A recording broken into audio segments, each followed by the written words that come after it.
बंदी छोड़ सतगुरु रामपाल जी परमेश्वर जी की जय हो। परम पिता परमात्मा सारी सृष्टि के रचनहार, कुल मालिक, असंख्य ब्रह्मांडों के स्वामी, जगत गुरु, तीनों लोकों में प्रवेश करके सबका धारण पोषण करने वाले, राजाधिराज, आत्माधार, नाथों के नाथ, देवों के देव महादेव, सर्वेश्वर महेश्वर, मृत्युंजय, अजरो अमर, आदि अनादि सनातनी प्रभु, जगत पिता जगदीश्वर, श्री श्री 1008 की उपाधि के वास्तविक अधिकारी, अकाल मूर्त शब्द स्वरूपी राम वासुदेव, सर्वगतम ब्रह्म, परम पूज्य, प्रथम पूज्य, परम संत, परम पुरुष, परम धनी, परम दयालु, सत्य कबीर, हक्का कबीर, अल्लाहु कबीर, अल्लाहु अकबर, बाखबर, अल्लाह ताला, जगत के तारणहार, जगत के मुक्तिदाता, जगत के जगन्नाथ, हारे के सहारे, हिंदुओं के राम, मुसलमानों के अल्लाह, सिखों के वाहिगुरु, ईसाइयों के मसीह, दया के सागर दया निधि, करुणा के सागर करुणा निधि, स्वयंभू परिभू, संकट मोचन, कष्ट हरण, मंगल करण, दुख भंजन, अविगत कबीर, निर्विकार निर्विषम परमात्मा, अलय अलेख सतगुरु, आदि अनादि सतगुरु, असली मर्यादा पुरुषोत्तम, असली राम, असली कृष्ण, असली घनश्याम, असली मुरारी, राजाओं के राजा, महाराजाओं के महाराजा, शहंशाहों के शहंशाह, सम्राटों के सम्राट, भगवानों के भगवान, अल्लाहों के अल्लाह, प्रभुओं के प्रभु, मसीहाओं के मसीह, सच्चे वाहिगुरु, बाबाओं के बाबा, पीरों के पीर, सेठों के सेठ, जगत सेठ, सावलसा सेठ, सर्वगुण संपन्न, अनंत कोटि कलाओं के स्वामी, अनंत कोटि ब्रह्मांडों के नायक, योगियों में महायोगी, ध्यानियों में महाध्यानी, सिद्धों में परम सिद्ध, ज्ञानियों में तत्व ज्ञानी, ब्रह्म ज्ञानी, महाज्ञानी, परम ज्ञानी, सर्वश्रेष्ठ ज्ञानी, विज्ञानी, युवा कबीर, समर्थ कबीर, असमवात, अमित ओजा, सच्चे रहनुमा, करीम अल्लाह, सुभान अल्लाह, दुनिया के अंतिम पैगंबर, 8 सितंबर 1951 से गांव धनाना, जिला सोनीपत, हरियाणा, भारतवर्ष की पावन भूमि पे प्रकट रियल कल की भगवान श्री नारायण साकार हरि, श्री बाबा साहेब नूर अनंत परमात्मा, संत शिरोमणि सतगुरु रामपाल जी परमेश्वर जी के चरण कमल में साध संगति से जुड़े हुए देश विदेश से आप और हम सभी सत्सेवक भाई बहनों का अनंत कोटि दंडवत प्रणाम। सत्साई भाई और बहनों, बहुत बड़ी दया, बहुत बड़ी मेहर पूज्य गुरुदेव भगवान की, परमपिता परमेश्वर सतगुरु रामपाल जी की, जगत की अम्मा जगदम्बा सतगुरु रामपाल जी की, जिनके विशेष आशीर्वाद से, शुभ आशीर्वाद से, जिनकी विशेष रजा से, उनकी कृपा दृष्टि से, दया दृष्टि से, साध संगति से जुड़े हुए हम सभी सत्सेवक भाई बहन हर प्रकार से मर्यादाओं में रहते हुए, ज्ञान को आधार बनाकर चलते हुए, संघर्ष करते हुए, सत भक्ति मार्ग पर अपनी आत्मा के कल्याण हेतु दृढ़ता के साथ निरंतर आगे की ओर बढ़ रहे हैं। भाई और बहनों, इस कलयुग की बिचली पीढ़ी में, मोक्ष के प्राइम टाइम में, गोल्डन चांस में, पूज्य गुरुदेव भगवान सतगुरु रामपाल जी की विशेष वीआईपी रजा के बिना साध संगतियों का मिलना अति दुर्लभ है। परमेश्वर ने साध संगति आपके दरवाजे पर खड़ी कर रखी है, यानी सोशल मीडिया देकर गुरुदेव भगवान ने मोबाइल सबकी पॉकेट में डाल रखे हैं, लेकिन परमात्मा कहते हैं सकल पदार्थ है जग माही, कर्महीन नर पावत नाही। सतगुरु की शरण में आने के बाद भी जो कर्महीन आत्माएं होंगी वो साध संगतियों से फायदा नहीं उठा पाएंगी, साध संगतियों से नहीं जुड़ पाएंगी, क्योंकि साध संगति इस कलयुग की बिचली पीढ़ी में सतगुरु जी का यथार्थ 13वां कबीर पंथ है, शतलोक के लिए आत्माओं को तैयार करने वाला ट्रेनिंग सेंटर है, जहां गुरु को परमेश्वर मनवाया जाता है ज्ञान आधार से, परमाणु के साथ में। तो भाई और बहनों, जो आत्माएं साध संगति से जुड़ी हुई हैं, उनका परम सौभाग्य है कि पूज्य गुरुदेव भगवान की वो सभी आत्माएं पल पल देख रेख में हैं, उनकी निगरानी में हैं। तो भाई और बहनों, इस सतभक्ति मार्ग पर जो परमेश्वर ने हमें इस कलयुग की बिचली पीढ़ी में दिया है, हमने केवल अपने आत्म कल्याण को ध्यान में रखकर अर्थात मोक्ष को ही टारगेट बनाकर और हर प्रकार से सावधानियां बरत कर जो जो सावधानियां पूज्य गुरुदेव भगवान ने बताई हैं, या जैसे जैसे हमारी भक्ति बढ़ेगी वैसे वैसे परमेश्वर के आशीर्वाद से हमारे अंदर एक कॉमन सेंस भी उपलब्ध होगी, एक कॉमन सेंस भी जागृत होगी। उस कॉमन सेंस के सहारे भी कौन कौन सी वो मर्यादा हैं जो हमें हानि पहुंचा सकती हैं और कौन कौन सी वो मर्यादा हैं जो हमें लाभ पहुंचा सकती हैं, हमें इन सभी बातों की जानकारी होती चली जाएगी। और इस भक्ति मार्ग पर मोक्ष की अधिकारी आत्मा के सामने एक समय ऐसा समय आ जाएगा कि वो केवल अपने सतगुरु को चुनेगी, केवल मर्यादाओं को चुनेगी, सत भक्ति को चुनेगी। वो ना ही संगत में किसी भगत भाई बहनों को देखकर चलेगा। वो भगत भाई बहन चाहे दिन रात सतगुरुदेव के चरणों में क्यों ना बैठे रहते हों, वो भाई बहन चाहे सांसारिक रिश्ते में गुरुदेव भगवान के बेटा बेटी भाई बंधु रिश्तेदार क्यों ना हो, वो भाई बहन चाहे गुरुदेव के पास में 24 घंटे आश्रमों में विशेष सेवादारों की लिस्ट में क्यों ना हो, मोक्ष की अधिकारी आत्मा इन चीज़ों की तरफ ध्यान भी नहीं देगी, नज़र उठाकर भी किसी को विशेष दृष्टि से नहीं देखेगी, क्योंकि सतगुरु की नज़रों में सभी एक समान हैं। क्योंकि सतगुरु के जो 4 लक्षण हैं उसमें एक लक्षण है कि वो समदृष्टि होगा। वो छोटे भगत या बड़े भगत में, ज्ञानी और अज्ञानी में, अपने और पराये में, नज़दीक वाले या पास वाले में, दूर वाले में, अमीर में, गरीब में, गोरे में, काले में, स्त्री में, पुरुष में, बच्चे में, बुजुर्ग में, वो सतगुरु कोई भेदभाव नहीं करेगा, जरा भी, रिंचक मात्र भी, क्योंकि वो परमेश्वर है, परमात्मा है। हम सभी उनसे उत्पन्न उनकी अंश आत्मा हैं। तो माता पिता का बच्चा चाहे कोई पागल पैदा हो या चाहे कोई बहुत ही अच्छा हो, माता पिता की नज़रों में दोनों के लिए प्यार प्रेम बराबर होता है। तो इसी प्रकार भाइयों और बहनों, सत भक्ति मार्ग पर हमने भी अपने गुरुदेव भगवान का वो समदृष्टि वाला गुण अपने अंदर पैदा करना होता है। हमने भी फिर सभी को समान दृष्टि से देखना है, एक दृष्टि से देखना है। हमारे लिए ना कोई कोऑर्डिनेटर है, हमारे लिए ना कोई सीनियर भगत है, ना कोई छोटा भगत है, ना कोई अमीर है, ना कोई गरीब है। हमारा आत्म कल्याण होगा हमारे गुरुदेव भगवान के द्वारा बताई गई मर्यादित शास्त्र अनुकूल सत भक्ति को विश्वास और दृढ़ता के साथ करने से। फिर भला हमें अपने गुरु के अलावा बीच में किसी एजेंट की, किसी दलाल की, किसी मीडिएटर की क्या आवश्यकता? कोई आवश्यकता नहीं। यदि हम सच्चे हैं, मर्यादा में हैं, सतगुरु को हमने अपना बाप मान लिया है, क्योंकि गुरुदेव भगवान कहते हैं कि वो हाथ अपना रख दे सिर पर जिसने मान गुरु को बाप लिया। बाप यानी अध्यात्म का बाप। अध्यात्म का बाप एक ही है, कबीर। और वर्तमान में सतगुरु रामपाल जी के नाम से वो अध्यात्म का बाप कबीर देव धरती पर प्रकट है। तो उस बाप के अलावा फिर हमने भक्ति मार्ग पर आगे बढ़ने के लिए किसी और की आवश्यकता नहीं पड़नी चाहिए। तो भाई और बहनों, अब यदि कोई कमी रहेगी तो हम आत्माओं की रहेगी, बुद्धि विवेक की रहेगी, सोच और समझ की रहेगी। अन्यथा गुरुदेव भगवान ने तो ये ज्ञान देने में, समाधान करने में कोई कसर नहीं छोड़ी है। 35 वर्ष कम नहीं होते हैं। सन 1988 से गुरुदेव भगवान ये तत्व ज्ञान दे रहे हैं, प्रचार प्रसार कर रहे हैं। आज सन 2024 है, 35-36 वर्ष हो चुके हैं। इतना समय कम नहीं होता है भाई और बहनों। अब यदि कोई कमी रहेगी तो सिर्फ आप और हमारी रहेगी, बुद्धि विवेक की रहेगी। और भाई और बहनों, ये जो बुद्धि विवेक जो जागृत होना है, ये गुरुदेव के ज्ञान आधार से होना है, गुरुदेव के आशीर्वाद से होना है। सत्संग भक्ति का मूल है, भक्ति की नींव है, भक्ति की जड़ है।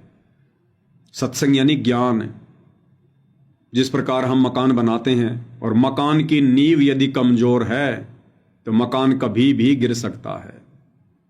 बनाने वाला भी डर डर के मकान बनाएगा। इसी प्रकार भक्ति की नींव, भक्ति की जड़, भक्ति का बेस, फाउंडेशन है ज्ञान, सत्संग। तो ज्ञान को जिसने आधार बना लिया उसे 21 ब्रह्मांड में कोई भी डगमग नहीं कर सकता। और ये ज्ञान सतगुरु की विशेष रजा से, पिछले शुभ भक्ति संस्कारों से ही जीव आत्मा समझ पाती है और इस ज्ञान को संभाल पाती है। परमात्मा कहते हैं पिछले तब से होत हैं पूर्ण हंस मुराद। सभी को ये ज्ञान समझ में नहीं आता है। सतगुरु की शरण में तो सभी आ जाते हैं, कोई बड़ी बात नहीं है। सतगुरु कोई फीस नहीं लेता है, नाम दीक्षा कोई भी ले सकता है, लेकिन नाम लेने के बाद इस नाम को संभालना, इस नाम के ऊपर दृढ़ता के साथ चलना, ये भाई और बहनों बिरले भक्तों के ही लक्षण होते हैं। दास गरीब कहे नर लोई और सतगुरु को चीने बिरला कोई। कोई बिरले होंगे जो इस भक्ति रूपी अखाड़े में अंत में सफलता प्राप्त करेंगे। ये संसार विघन की घाटी कोई निकलेगा बिरला सूर। सतगुरु की कोई बिरला आत्माएं होंगी जो इस कलयुग की बिचली पीढ़ी में ये भक्ति रूपी मैदान को मारेंगी। अन्यथा शरण में तो लाखों आएंगे, करोड़ों आएंगे, पूरा विश्व आएगा, लेकिन ये मैदान तो चंद आत्माएं ही मार पाएंगी। और कहते हैं पूत के पैर पालने में दिखाई दे जाते हैं। तो सन 2014 के बाद में जो गुरुदेव भगवान ने हम सब की परीक्षा लेनी शुरू की है, तो अच्छे सच्चे भक्तों के पैर यानी पूत के पैर तो पालने में दिखाई दे गए। कौन कौन आत्माएं हैं, कितनी आत्माएं हैं, क्या क्या उनके लक्षण हैं जो अंततः इस भक्ति मार्ग पर सफलता प्राप्त कर सकती हैं, ये किसी से छुपा हुआ नहीं है। और अपनी उन विशेष प्यारी आत्माओं को परमेश्वर ने साध संगति रूपी एक मंच खड़ा करवाकर उस मंच से जोड़ दिया है। बाकी संगत तो भेड़ चाल में है, देखा देखी में है, उन्हें पता ही नहीं सतगुरु की संगत में क्या हो रहा है, कहाँ छटनी हो रही है, कहाँ चटनी हो रही है, कुछ पता नहीं उन्हें। और इधर परमेश्वर अपनी आत्माओं को निरंतर तैयार करवा रहे हैं सतलोक के लिए साध संगति से जोड़कर। इनकी आंखें तो उस समय खुलेंगी जब सवेरा हो चुका होगा, फिर कुछ भी हाथ नहीं आएगा सिवाय रोने धोने और पछताने के। क्योंकि भाई और बहनों, इस सतभक्ति मार्ग पर जैसा सतगुरुदेव के साथ में यहां व्यवहार हो रहा है, वैसा ही व्यवहार उन आत्माओं के साथ होगा जो आत्माएं सतगुरु के पद चिन्ह पर चलेंगी। यानी सतगुरु को यहां कोई इज्जत नहीं है, कोई मान सम्मान नहीं है, सीधे मुंह सतगुरु से कोई बात नहीं करता, लड़ाई झगड़े उनके साथ करने को लोग तैयार। नासमझी के चलते सतगुरु को जेल में बैठा दिया, उनसे राग द्वेष ईर्ष्या पता नहीं क्या क्या उनको देशद्रोही जैसी उपाधियां दे दी। तो भाई और बहनों, इस काल के लोक में जहां ये काल नहीं चाहता कि कोई सत्य मार्ग पर चले, कोई सत्य कहे, कोई सत्संग करे, कोई सत्संग का अनुसरण करे, इस गंदे लोक में जब सतगुरु के साथ ऐसा व्यवहार हो रहा है, तो सतगुरु के पद चिन्हों पर जो आत्माएं चलेंगी उनके साथ भी सेम टू सेम वैसा ही व्यवहार होगा। यानी उतना ही संघर्ष उन आत्माओं के भी जीवन में होगा। उन आत्माओं से कोई सीधे मुंह बात भी नहीं करेगा, मान सम्मान तो बहुत दूर की बात है, बहुत दूर की बात है। और ना वो आत्माएं कभी जिंदगी में मान सम्मान चाहेंगी, क्योंकि इस गंदे लोक में और मान सम्मान प्राप्त करके अगले जन्म में गधा बनना। एक छोटा सा वीडियो आपको दिखाते हैं भाई और बहनों। इन दिनों सतगुरु की इस परीक्षा के समय में काल प्रेरणा से सतलोक आश्रम मैनेजमेंट हरियाणा वालों ने जो एक मनमुखी मुहिम चला रखी है, अन्नपूर्णा मुहिम, उस मुहिम के तहत ये लोग अपनी पब्लिसिटी के लिए, दुनिया से मान सम्मान प्राप्त करने के लिए और लोगों के ना जाने कैसी कैसी सहायताएं कर रहे हैं। सहायता करना वैसे भाई और बहनों, किसी की मदद करना बहुत अच्छी बात है, ये इंसान का गुण है, लक्षण है, परमात्मा ने बताया। लेकिन भाई और बहनों, जब बात आती है कबीर भगवान के सतभक्ति मार्ग की, तो उस सतभक्ति मार्ग में इस प्रकार की सहायता और मदद एक भगत के लिए हानिकारक है, हानिकारक। क्योंकि मीठा खाना तो बहुत अच्छी बात है, मीठा तो सबको अच्छा लगता है, कोई भी व्यक्ति ये नहीं कहेगा कि मीठा मत खाओ, मिठाई मत खाओ। लेकिन भाई और बहनों, जिस व्यक्ति को शुगर का रोग है, उस व्यक्ति के लिए वो मिठाई खाना, मीठा खाना जहर के समान है, बड़ा हानिकारक है। तो इस सतभक्ति मार्ग में ये जो व्यर्थ की दया है, ये जो व्यर्थ का दान धर्म है, व्यर्थ की जो ये मदद है, ये विष खाने के समान है, विष खाने के समान। इस बात को चंद ही आत्माएं समझ पाएंगी जिनके अंदर कॉमन सेंस होगी। जिनमें कॉमन सेंस नहीं होगी, ये बातें उन आत्माओं के कानों के ऊपर से निकल जाएंगी, कानों के ऊपर से। तो काल ने अपनी इसी सूक्ष्म चाल में वर्तमान में सतलोक आश्रम वालों को उलझा रखा है। आप जी को दास पहले कई बार दिखा चुका है कि सतगुरु रामपाल जी परमेश्वर जी के जो कलयुगी बेटे हैं, दो, वीरेंद्र और मनोज, उनको किस प्रकार से हरियाणा में अपने स्वार्थ के चलते लोग मान सम्मान दे रहे हैं। ये दोनों भाई संगत के दान का दुरुपयोग करते हुए कभी हरियाणा में किसी गौशाला में जाकर 10 लाख रुपए, 12 लाख रुपए डोनेट कर देते हैं, चंदे के रूप में दे देते हैं, जबकि गुरुदेव ने तो भिखारी को भी नगद पैसा देने से मना किया है। लेकिन ये लोग संगत का पैसा, ज्योति पाठ और दान का पैसा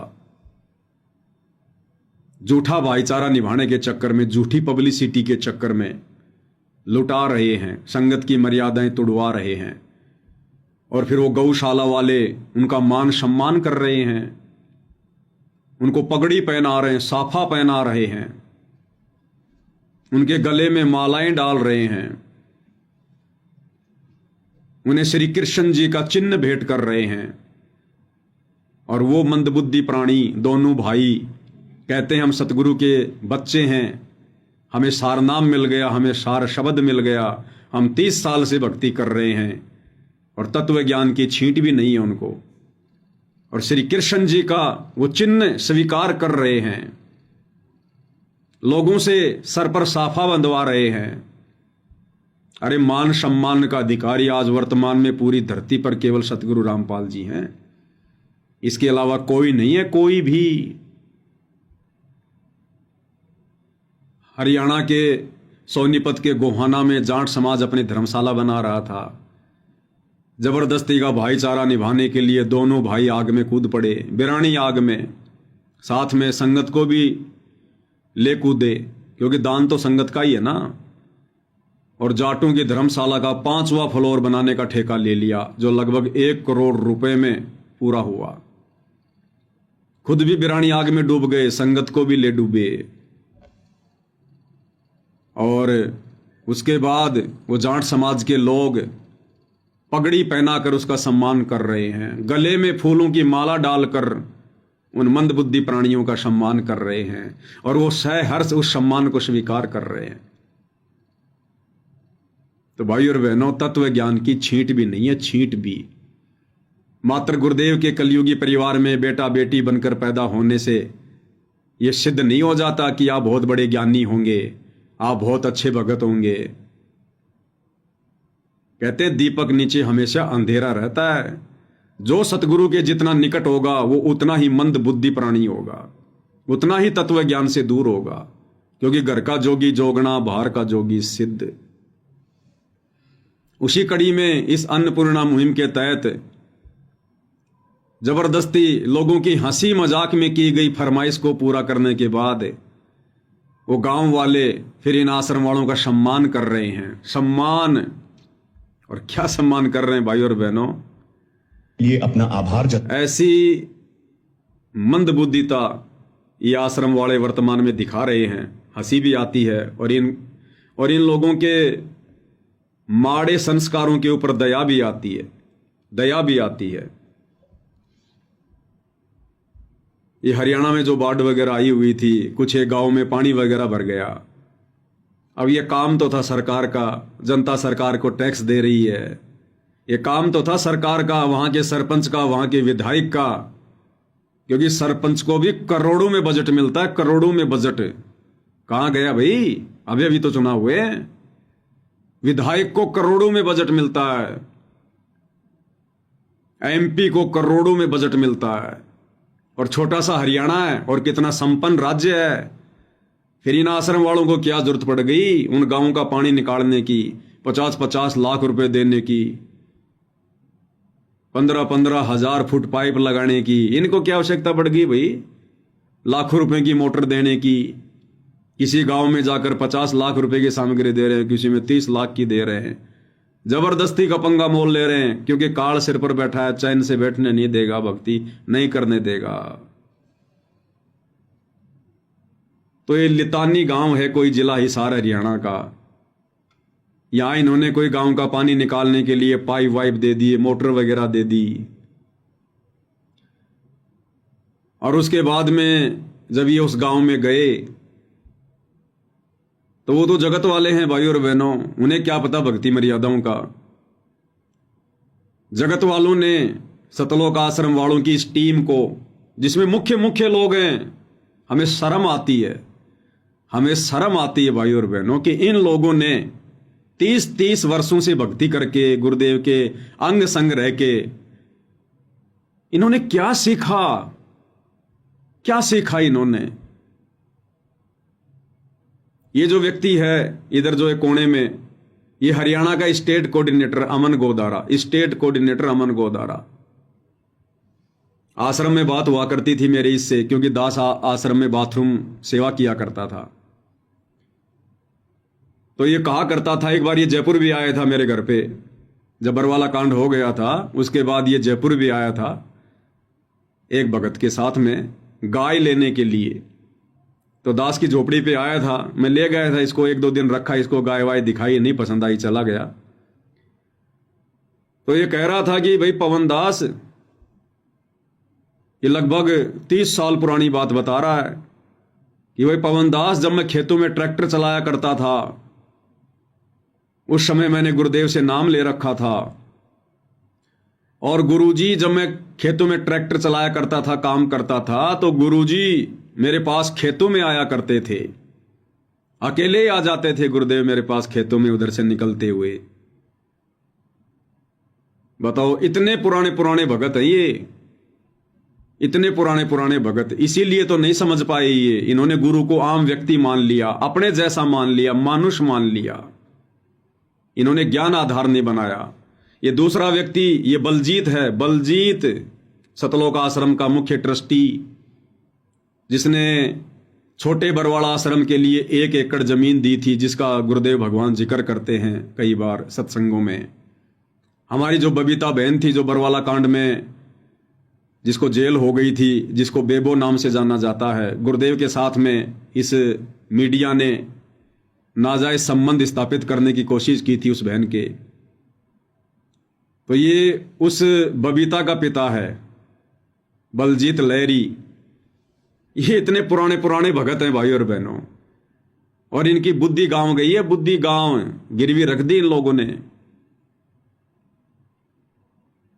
अरे मदद कर दी तो कर दी, दोबारा क्या लेने गए थे? चॉकलेट लेने गए थे क्या तुम वहां पर? तुम लोग, गांव वालों ने मदद मांगी, तुम लोगों ने मदद दे दी। और ये गांव वाले भाई और बहनों वैसे मदद नहीं मांगते, ये लोग भिखारी नहीं है, भिखारी नहीं है।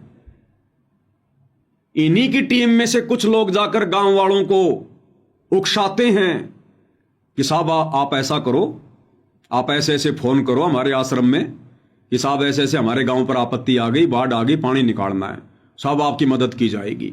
इन्हीं के लोग जाकर गांव वालों में हवा भरते हैं, और उसके बाद ये तो तैयार रहते ही हैं काल प्रेरणा से अपने कर्म फुड़वाने के लिए। तो इन्होंने इस गांव में रात सामग्री पहुंचा दी, सारा काम कर दिया। उसके बाद क्या टिंडे लेने गए थे उस गांव में? अब गांव वालों ने तैयारी कर रखी थी इनका मान सम्मान करने की, और गांव वालों ने मान सम्मान कर दिया। इन सभी को गांव वालों ने 1-1 चद्दर भेंट की, 1-1 चद्दर सोल। देखिए, पहले आपको ये वीडियो दिखाते हैं भाई और बहनों, ये भक्ति मार्ग में जहर खाने के बराबर है, जहर खाने के बराबर। देखिएगा। ये अपना आभार जताते हुए लितानी गांव की पूरी पंचायत ने संत रामपाल जी महाराज के लिए एक सम्मान पत्र भेंट किया और उनकी टीम को शॉल पहनाकर सम्मानित किया। ये देखिएगा भाई और बहनों, ये सोल दिए जा रहे हैं इनको सबको, ये चद्दरें दी जा रही है। जैसे किसी को सोल भेंट किया जाता है, किसी को सोल जो है वो ओढ़ाया जाता है, किसी को गले में माला डाली जाती है, किसी के सिर पर साफा बांधा जाता है, किसी को गुलदस्ता देकर फूल वगैरह भेंट किए जाते हैं, सब मान सम्मान में आता है। क्या कर रहे हैं ये लोग? क्या शिक्षा दे रहे हैं हमारे जैसे छोटे मोटे भक्तों को? क्या शिक्षा दे रहे हैं ये? क्या सीखेगी आने वाली जनरेशन इन मंदबुद्धियों से कि ये सीखा तुम लोगों ने 30-30 साल भक्ति करके? ये मर्यादा तोड़वाने वाले काम तुम हमें सिखा रहे हो।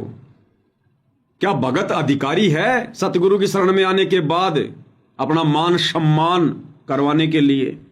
क्या योग्य है भगत?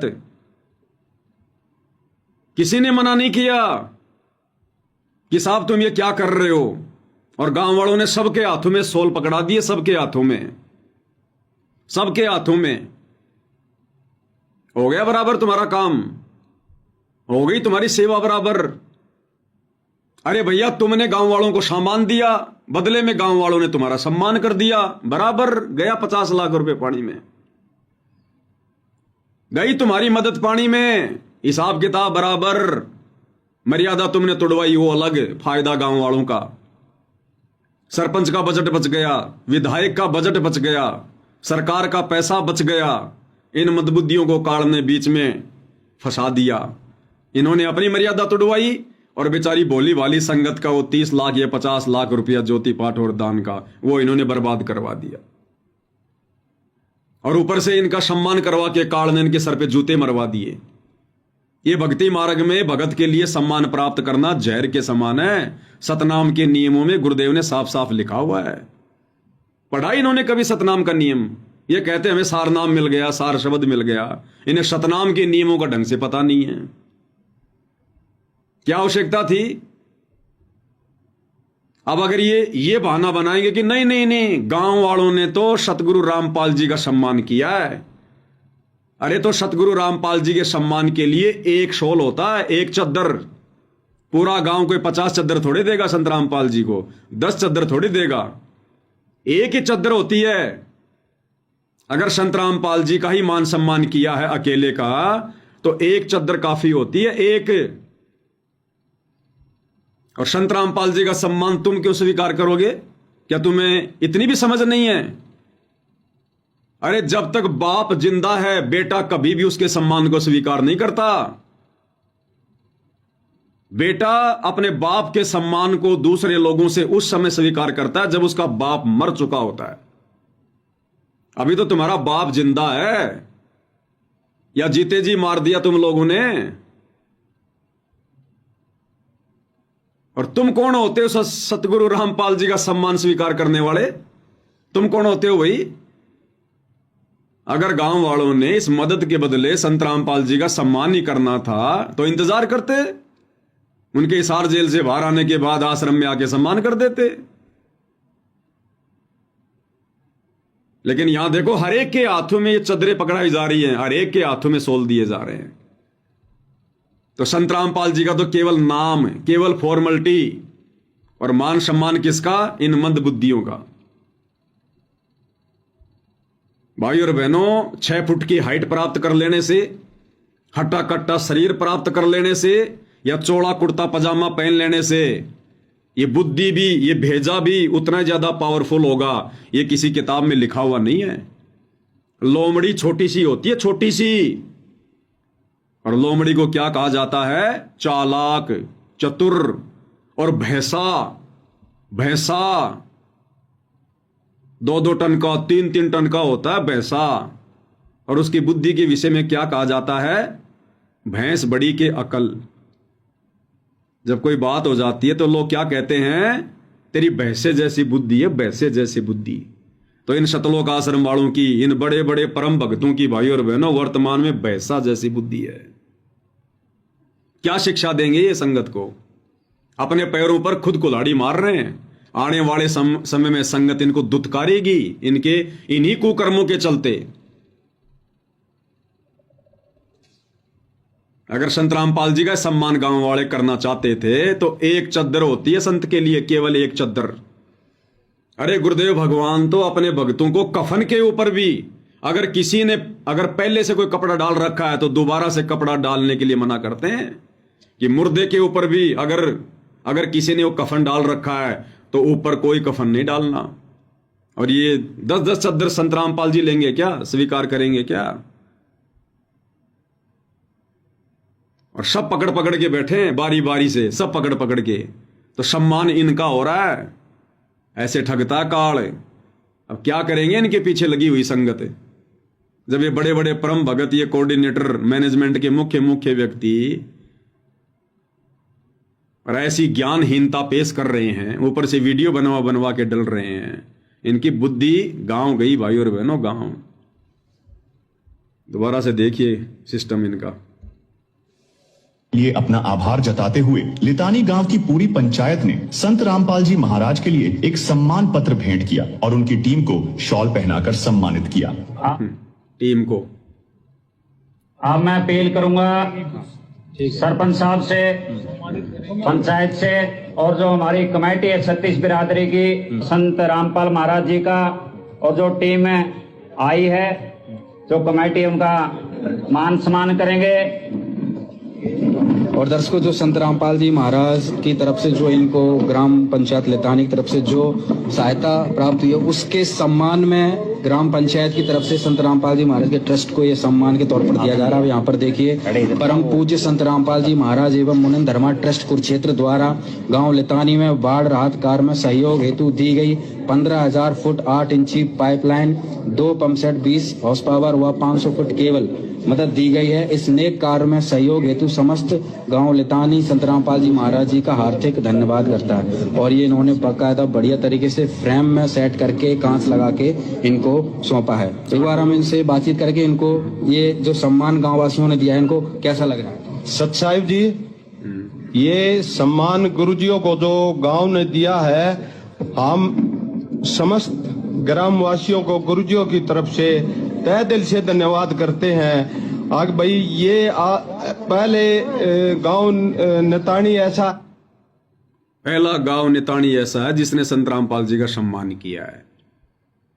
तो खुशी इनको संत रामपाल जी के सम्मान से नहीं है, ये पहला गांव ऐसा जिसने इस टीम को सम्मान दिया है, सोल भेंट किया है।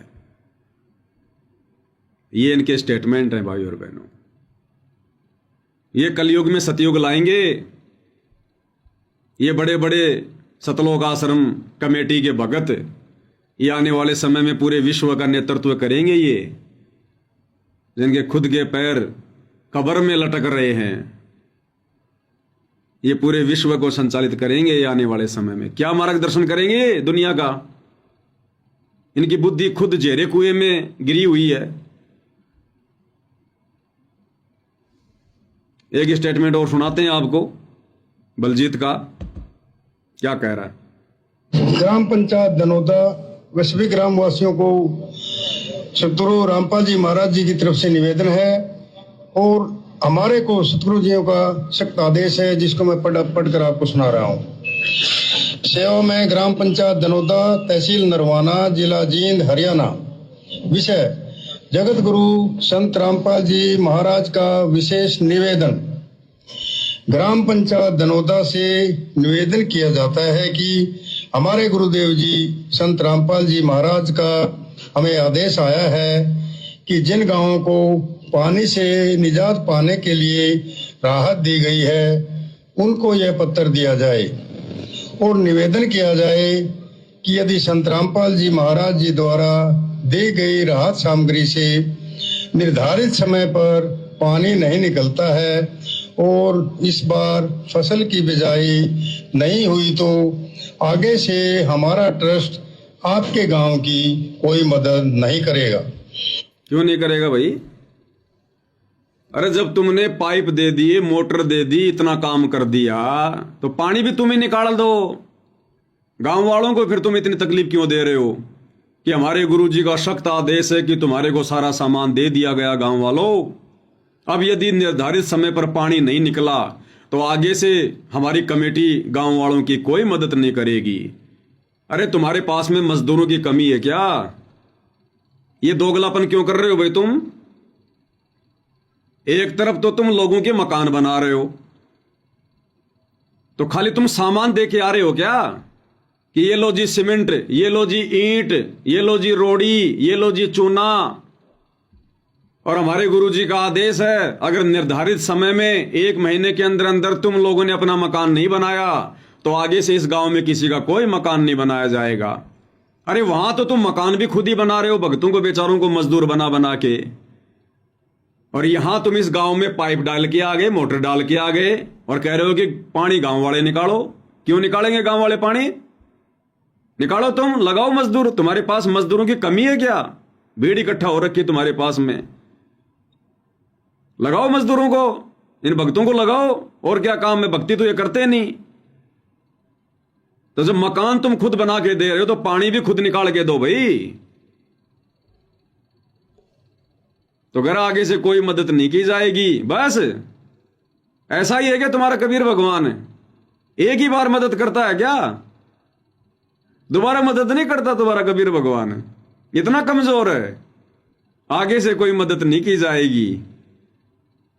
तो वर्तमान में जो मदद कर रहे हो, कौन सा तुम्हारे सामने ये हाथ फैला रहे थे गांव वाले, ये भी तो तुमने जबरदस्ती करी है। आगे से कोई मदद नहीं की जाएगी। सुनो, और आपको आवश्यकता लगती है तो आप संत रामपाल जी महाराज से प्रार्थना करके और भी आवश्यक सामान ले सकते हैं। गुरुदेव जी ने कहा है कि सामान चाहे कितना भी लगे, लेकिन गांव से पानी निकलना चाहिए। यदि पानी नहीं निकलता है तो इसमें गलती आप लोगों की होगी। और अगर 5 दिन बाद में दोबारा से अगर बारिश हो गई तो? अरे आज तो तुमने कर दिए 50 लाख रुपए बर्बाद। आज तो निकाल दिया गांव वालों ने पानी, और 5 दिन बाद में फिर मानसून आ गया। फिर अगर पानी भर गया तो फिर किसको जिम्मेदार ठहराओगे? मूर्खता वाले काम। हमने आपके गांव को की ड्रोन से वीडियो बना ली है। गांव में पानी भरा हुआ है। हम आपके गांव का पानी निकालने के बाद दूसरी वीडियो बनाएंगे। अच्छा, उसके बाद हम एक वीडियो और बनाएंगे जब आपकी फसल लहरा रही होगी। क्या कह रहे हैं कि हमने पहले आपके गांव का ड्रोन से एक वीडियो बना लिया है, जो आपके गांव में बाढ़ आई हुई थी, पानी भरा हुआ था, और दूसरा वीडियो उस समय बनाएंगे जब आपके गांव की बाढ़ का पानी निकल जाएगा, और उसके बाद एक वीडियो और बनाएंगे जब आपकी फसल लहराएगी। और वो वीडियो फिर हम कहां दिखाएंगे, किसको दिखाएंगे?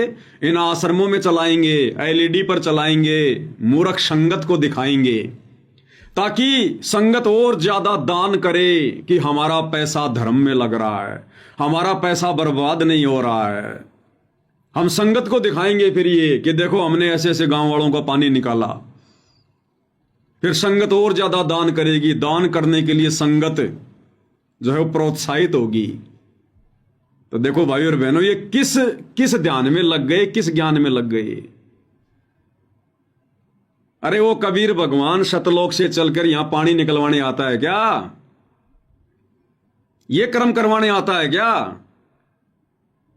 अरे इन जिम्मेदारियों के लिए भगवान ने यहां राजा बना रखा है, विधायक बने हुए हैं, सरपंच बने हुए हैं, सरपंच प्रतिनिधि बने हुए हैं। और देखो संगत को किस मार्ग पर ले जा रहे हैं। इस बेकार के वीडियो बना बना के कह रहे हैं हम आश्रमों में चलाएंगे। आगे सुनना, हम आश्रमों में चलाएंगे और फिर भगत हमें और ज्यादा दान करेंगे, और फिर हम पैसे को ऐसे बर्बाद करेंगे, मनमानियां करेंगे, बेकार करेंगे। क्या कह रहा, ध्यान से सुनना। हम आपके गांव का पानी निकालने के बाद दूसरी वीडियो बनाएंगे। उसके बाद हम एक वीडियो और बनाएंगे जब आपकी फसल लहरा रही होगी। इन तीनों वीडियो को हम अपने प्रत्येक समागम में सभी सतलोक आश्रमों में प्रोजेक्टर पर चलाकर दिखाएंगे। बताओ, अरे आश्रमों में सत्संग चलना चाहिए समागम में। ये किस मंदबुद्धि ने तुम्हारे को शिक्षा दे दी उल्टी? ये फालतू के वीडियो, पानी निकालने वाले वीडियो, फसल की वीडियो, क्या मिलेगा संगत को ये वीडियो देख के? श्वासों की बहुत गहरी कीमत बताई गुरुदेव भगवान ने। कहता हूं कहीं जात हूं, कहूं बजाकर ढोल, श्वास जो खाली जात है 3 लोग का मोल। क्या करोगे फालतू के वीडियो दिखा के संगत को? क्या मिलेगा? क्या देखेगी संगत? पहले पानी भरा हुआ था, फिर पानी निकल गया, फिर फसल खड़ी हो गई, बढ़िया फसल हो गई। क्या करेगी इसको देख के संगत? क्या मिलेगा संगत को? लेकिन ये अपने स्वार्थ के लिए ऐसा करेंगे। क्यों? इनको मंदबुद्धि संगत से दान मिलेगा, पैसा मिलेगा, संगत को कुछ नहीं मिलेगा। संगत का तो नुकसान ही नुकसान है, समय का भी और दान का भी इनको मिलेगा फायदा। तो कह रहे फिर हम हमारे आश्रमों में चलाएंगे उस वीडियो को समागम में। अरे संगत समागम में सतगुरु के सत्संग सुनने जाती है, ये मदारी का खेल देखने नहीं जाती। तो देख लो भाई और बहनों, इसलिए दास कहता कि ये आश्रम मनोरंजन के केंद्र हैं। या तो फिल्म बना बना के चलाओ, गाने बना बना के चलाओ, या फिर ये खेतों के पानी के वीडियो चलाओ। ये देखने जाती है संगत हजारों किलोमीटर से, सैकड़ों किलोमीटर से। तो टोटल ड्रामेबाजी, काल प्रेरणा से टोटल ड्रामेबाजी। भक्ति का नामो निशान भी नहीं, भक्ति की छींट भी नहीं। खुद कह रहे हैं, मैं नहीं कह रहा, मैं तो तुम्हें दिखा रहा हूं इनके बोल वचन। सुन लो अच्छे से। कि सामान चाहे कितना भी लगे, लेकिन गांव से पानी निकलना चाहिए। यदि पानी नहीं निकलता है तो इसमें गलती आप लोगों की होगी। हमने आपके गांव को की ड्रोन से वीडियो बना ली है। गांव में पानी भरा हुआ है। हम आपके गांव का पानी निकालने के बाद दूसरी वीडियो बनाएंगे। उसके बाद हम एक वीडियो और बनाएंगे जब आपकी फसल लहरा रही होगी। इन तीनों वीडियो को हम अपने प्रत्येक समागम में सभी सतलोक आश्रमों में प्रोजेक्टर पर चलाकर दिखाएंगे, ताकि संगत को विश्वास हो कि हमारे पैसे का कोई दुरुपयोग नहीं होता, और पता चले कि हमारे द्वारा दिए गए दान से संत रामपाल जी महाराज के आदेशानुसार इतने लोगों को जीवन दान मिला है। कहाँ है आदेश? अरे तुम्हारे मुंह से बताई गई बातों का हम आदेश मान लेंगे क्या सतगुरु का? सतगुरु ने तत्व ज्ञान दिया है, तत्व ज्ञान। तुम जो मर्जी पेन कागज पे लिख के खड़े होके सरपंच बन के ठेकेदार बन के बोल दोगे और हम तुम्हारी बातें मान लेंगे क्या? ये जीव की बातें मानते मानते असंख्य योग हो गए हमारे को गधे कुत्ते सुअर बनते हुए। इस कलयुग की पिछली पीढ़ी में शिक्षा प्राप्त करके, सतगुरु से तत्व ज्ञान प्राप्त करके, ये गलती वो आत्मा तो बिल्कुल भी नहीं करेंगी जिन आत्माओं को मोक्ष प्राप्त करना होगा। बाकी तो भीड़ है संसार, तुम्हारा भी काम चलेगा और उनका भी मनोरंजन होता रहेगा। ये कौन सा आदेश है? क्या परिभाषा बता रहा है ये? सतगुरुदेव के आदेश अनुसार। कौन सा आदेश है? सतगुरु दिखाई दे रहे तेरे इस आदेश में। मनमर्जी से लेटर लिख लिया, मनमर्जी से खड़े होके सुनाने लग गए सतगुरुदेव का आदेश, सतगुरुदेव का आदेश। देख लो, ये है भाई और बहनों, कहां जा रहा तुम्हारा ज्योति का पैसा, कहां जा रहा तुम्हारा पाठ का पैसा? भसड़ में जा रहा, भसड़ में। ये काल तुम्हारा खड़दू उतार देगा आने वाले समय, खड़दू। इसीलिए तुम दुर्गति से मर रहे हो आश्रम वाले। सार नाम ले लेकर, सार शब्द ले लेकर दुर्गति हो रही है उन भक्तों की आज। शर्माते नहीं बता रहे कुछ तो। अकाल मौत, हॉस्पिटल में ऑपरेशन, इन्हीं कुकर्मों के चलते, क्योंकि तुम्हारे पैसे का कहां दुरुपयोग हो रहा है। तुमने दिया किसको है? कुपात्रों को। तो कुपात्र तो ये करेगा भाई, बंदर के हाथ में उस्तरा दोगे क्या करेगा? सेविंग करेगा। वो जगह जगह वो कट मारेगा, और ये कट मारे जा रहे हैं इन आश्रम वालों के द्वारा, तुम्हारे दान धर्म के ऊपर, तुम्हारे पैसों के ऊपर। और एक तरफ तो ये सोशल मीडिया पर पोस्ट डालते हैं कि सतलोक आश्रम वालों ने, कमेटी वालों ने गुरुदेव भगवान से प्रार्थना लगाई कि गुरुजी अन्नपूर्णा मुहिम लगता है बंद करनी पड़ेगी क्योंकि पैसा नहीं आ रहा।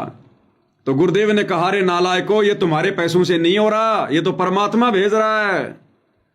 अरे फिर अब संगत से क्यों फिर भीख मांग रहे हो कि ये वीडियो बना बना के हम आश्रमों में चलाएंगे, संगत को दिखाएंगे, संगत और ज्यादा दान करेगी।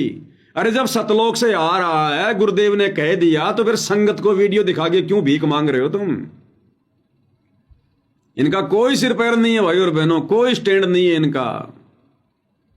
सुनिए आगे और क्या भाई साहब प्रवचन दे रहे हैं। उनका दान करने का हौसला बना रहे। हौसला बना रहे। में प्रोजेक्टर पर चलाकर दिखाएंगे ताकि संगत को विश्वास हो कि हमारे पैसे का कोई दुरुपयोग नहीं होता और पता चले कि हमारे द्वारा दिए गए दान से संत रामपाल जी महाराज के आदेशानुसार इतने लोगों को जीवन दान मिला है, ताकि उनका दान करने का हौसला बना रहे और हम आपकी सेवा करते रहें। संत रामपाल जी महाराज स्वयं भी किसान परिवार से हैं और किसानों का दर्द समझते हैं। अब इनके बोल वचन देखो भाई और बहनों, तत्वदर्शी संत के भगत होकर ये क्या स्टेटमेंट दे रहे हैं, क्या स्टेटमेंट दे रहे हैं। ये लिख रहे हैं कि संत रामपाल जी किसान परिवार से हैं, इसलिए किसानों का दर्द समझ सकते हैं। किसानों का दर्द इन लोगों के अनुसार, इन परम भक्तों के अनुसार सतगुरु रामपाल जी किसानों का दर्द केवल इस बात से समझ सकते हैं कि वो भी एक किसान परिवार से। अगर किसान परिवार से संत रामपाल जी नहीं होते तो इन लोगों के अनुसार संत रामपाल जी को किसानों की तकलीफों का नहीं पता चलता। तो संत रामपाल जी तो इन लोगों के अनुसार केवल किसान परिवार में उत्पन्न है ना। और दूसरे जो वर्ग हैं, नौकरी पेशा वाला जो वर्ग है, मजदूर वर्ग हैं, दिहाड़ी मजदूर हैं, तो उनका दर्द तो सतगुरु रामपाल जी समझ ही नहीं सकते। जो बेचारे ठेले पर समोसे कचौड़ी पकौड़ी बेचते हैं, झुग्गी झोपड़ियों में रहते हैं, उनका दर्द तो इन लोगों के अनुसार संत रामपाल जी समझ ही नहीं सकते, क्योंकि संत रामपाल जी ने तो कभी ठेले लगाकर समोसे कचौड़ी बेची ही नहीं। वो तो केवल किसानों का समझ सकते हैं, क्योंकि उनका जन्म किसान परिवार में हुआ। ये क्या स्टेटमेंट दे रहे हैं ये कौन से ब्रह्मांड से कौन सा ज्ञान ले आए भाई। ये हैं ये बड़े बड़े परम भगत, 30-30 साल से गुरुजी की भक्ति करने वाले, जमीन दान करने वाले। ये सतलोक का दरवाजा जमीन दान करने से नहीं मिलता, सतगुरु के 24 घंटे साथ में रहने से नहीं मिलता। इसलिए परमात्मा कहते हैं भाई और बहनों, साधो समझो की मति और, यानी जो इस ज्ञान को समझ चुका है, परमात्मा कहते हैं उनकी तो गति कुछ और है। संतों समझो की मति कुछ और। भाई और बहनों, सौभाग्य है हम सत्सेवक भाई बहनों का, जो गुरुदेव भगवान ने हमें साध संगति से जोड़ दिया और ये सारी बातें आज हमारी समझ में आ रही हैं। ज्ञान की छींट भी नहीं है, देख लो इन लोगों के पास में ज्ञान की छींट भी। एक मानुष साबित कर रहे हैं संत रामपाल जी को कि वो किसान परिवार से हैं, इसलिए किसानों का दर्द समझ सकते हैं। अरे बाकी ब्रह्मांड का दुख दर्द कौन समझ रहा है।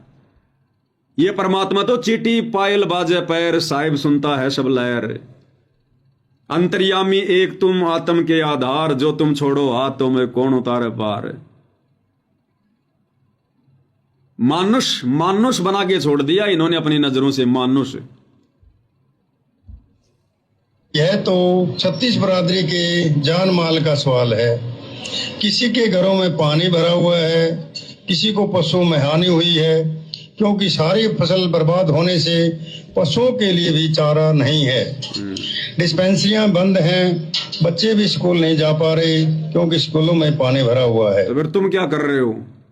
अरे तुम फिर ठेकेदार क्यों बने हुए हो? अगर फसल बर्बाद हो गई तो सबके घरों में डालो गेहूं की बोरियां। डिस्पेंसरी बंद हो गई तो खोलो डिस्पेंसरियां। बच्चे स्कूल नहीं जा रहे तो स्कूल खोलो, करो व्यवस्था। फसल बर्बाद हो गई तो करो भाई, पशुओं का चारा बर्बाद हो गया तो चारे की ट्रॉलियां भिजवाओ गांव में।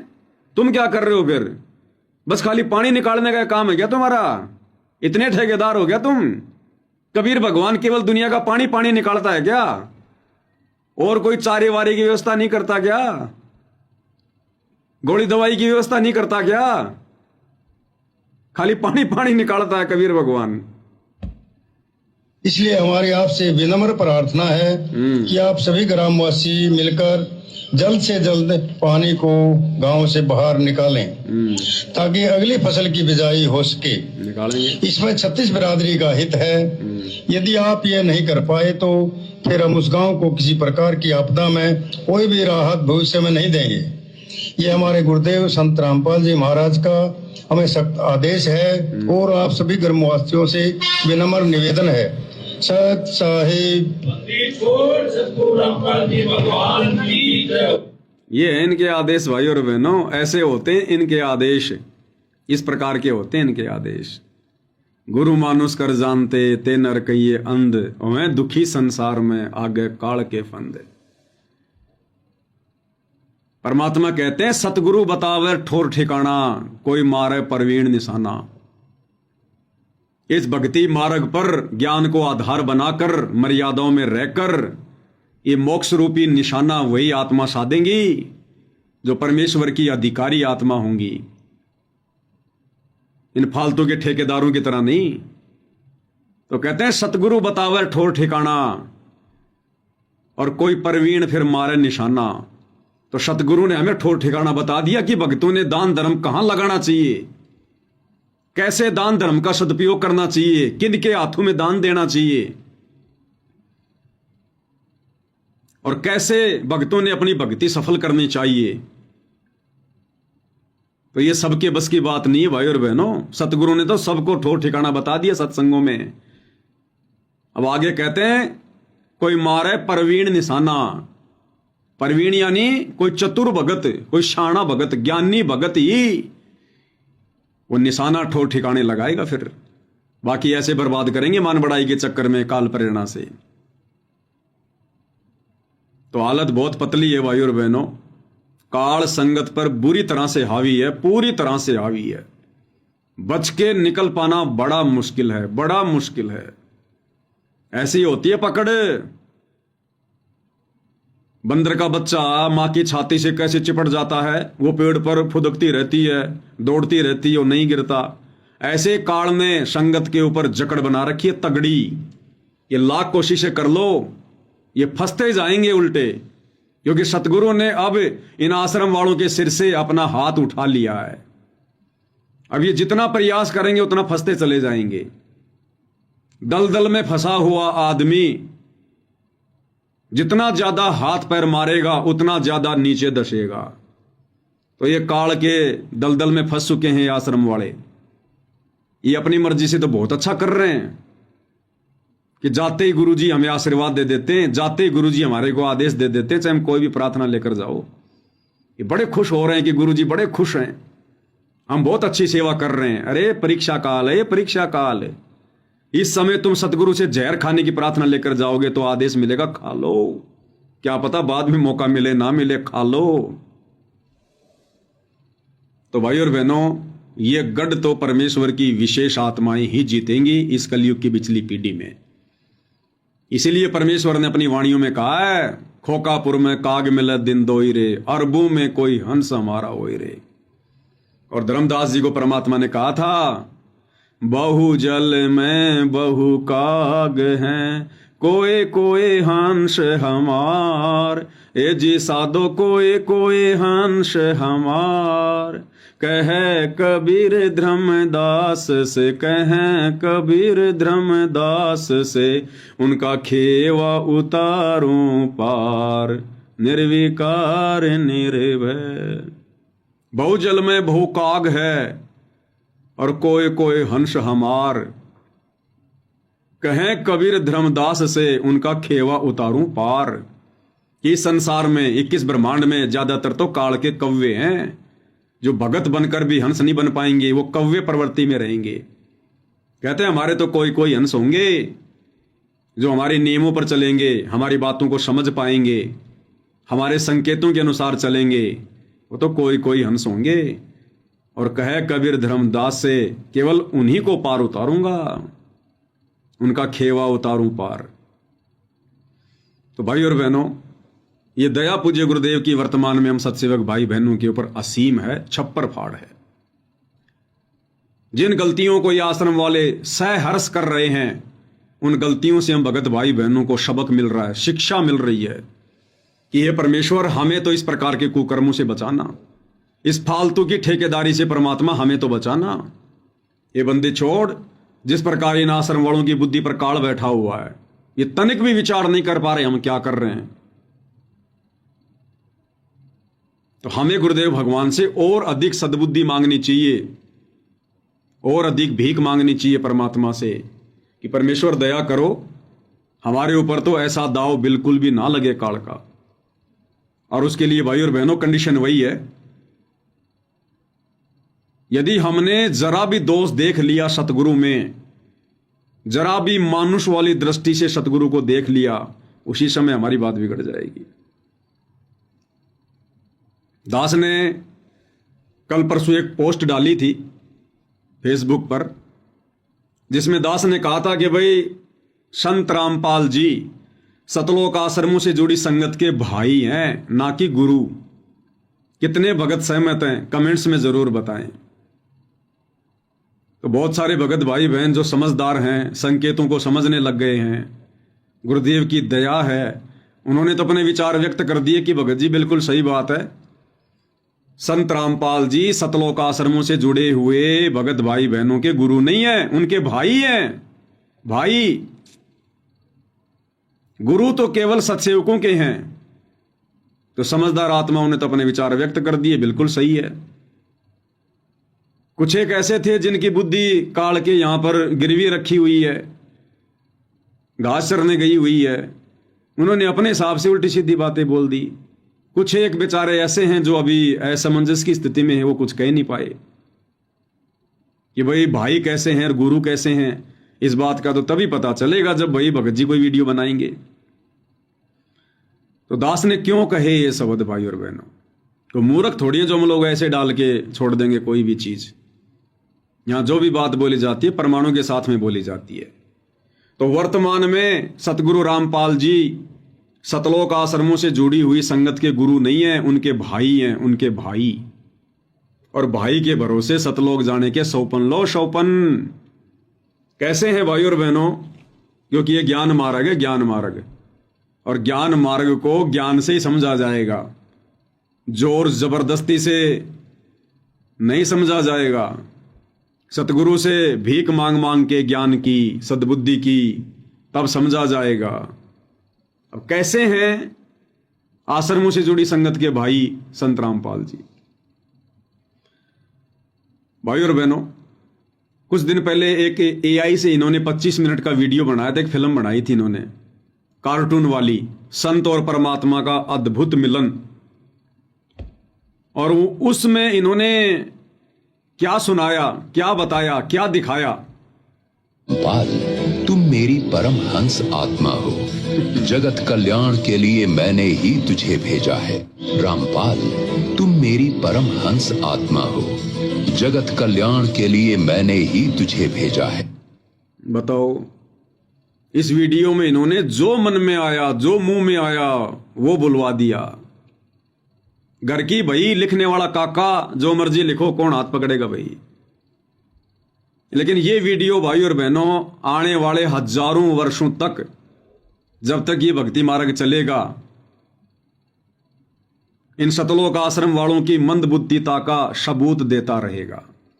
इन्होंने ये वीडियो बनाकर अपने पैरों पर खुद ही जो है कुल्हाड़ी मारी है। इस वीडियो में क्या कहलवाया जा रहा है संत रामपाल जी के लिए, ये दाढ़ी मूछ वाला एक कार्टून बना के छोड़ दिया कबीर। और इस कबीर के मुंह से क्या निकलवाया जा रहा है संत रामपाल जी के लिए कि रामपाल, तुम मेरी परम हंस आत्मा हो और मैंने ही तुझे जगत के कल्याण के लिए भेजा है। तो सतगुरु रामपाल जी कबीर जी के क्या हैं? परम हंस। अब हंस कहो, परम हंस कहो भाई और बहनों, आत्मा तो आत्मा ही है। जब कबीर भगवान ने सृष्टि रचना करते समय अपने शरीर से हम आत्माओं को उत्पन्न किया, तो किसी को परम हंस बना के उत्पन्न नहीं किया, सबको आत्मा रूप में उत्पन्न किया। आत्मा रूप में हम सब उनके लिए बराबर हैं, समान हैं, क्योंकि वे समदृष्टि हैं। तो यहां सतगुरु रामपाल जी को क्या बना दिया गया? आत्मा, कबीर की आत्मा। अब भाई और बहनों, आप और हम क्या हैं फिर आप और हम क्या हैं उस कबीर के?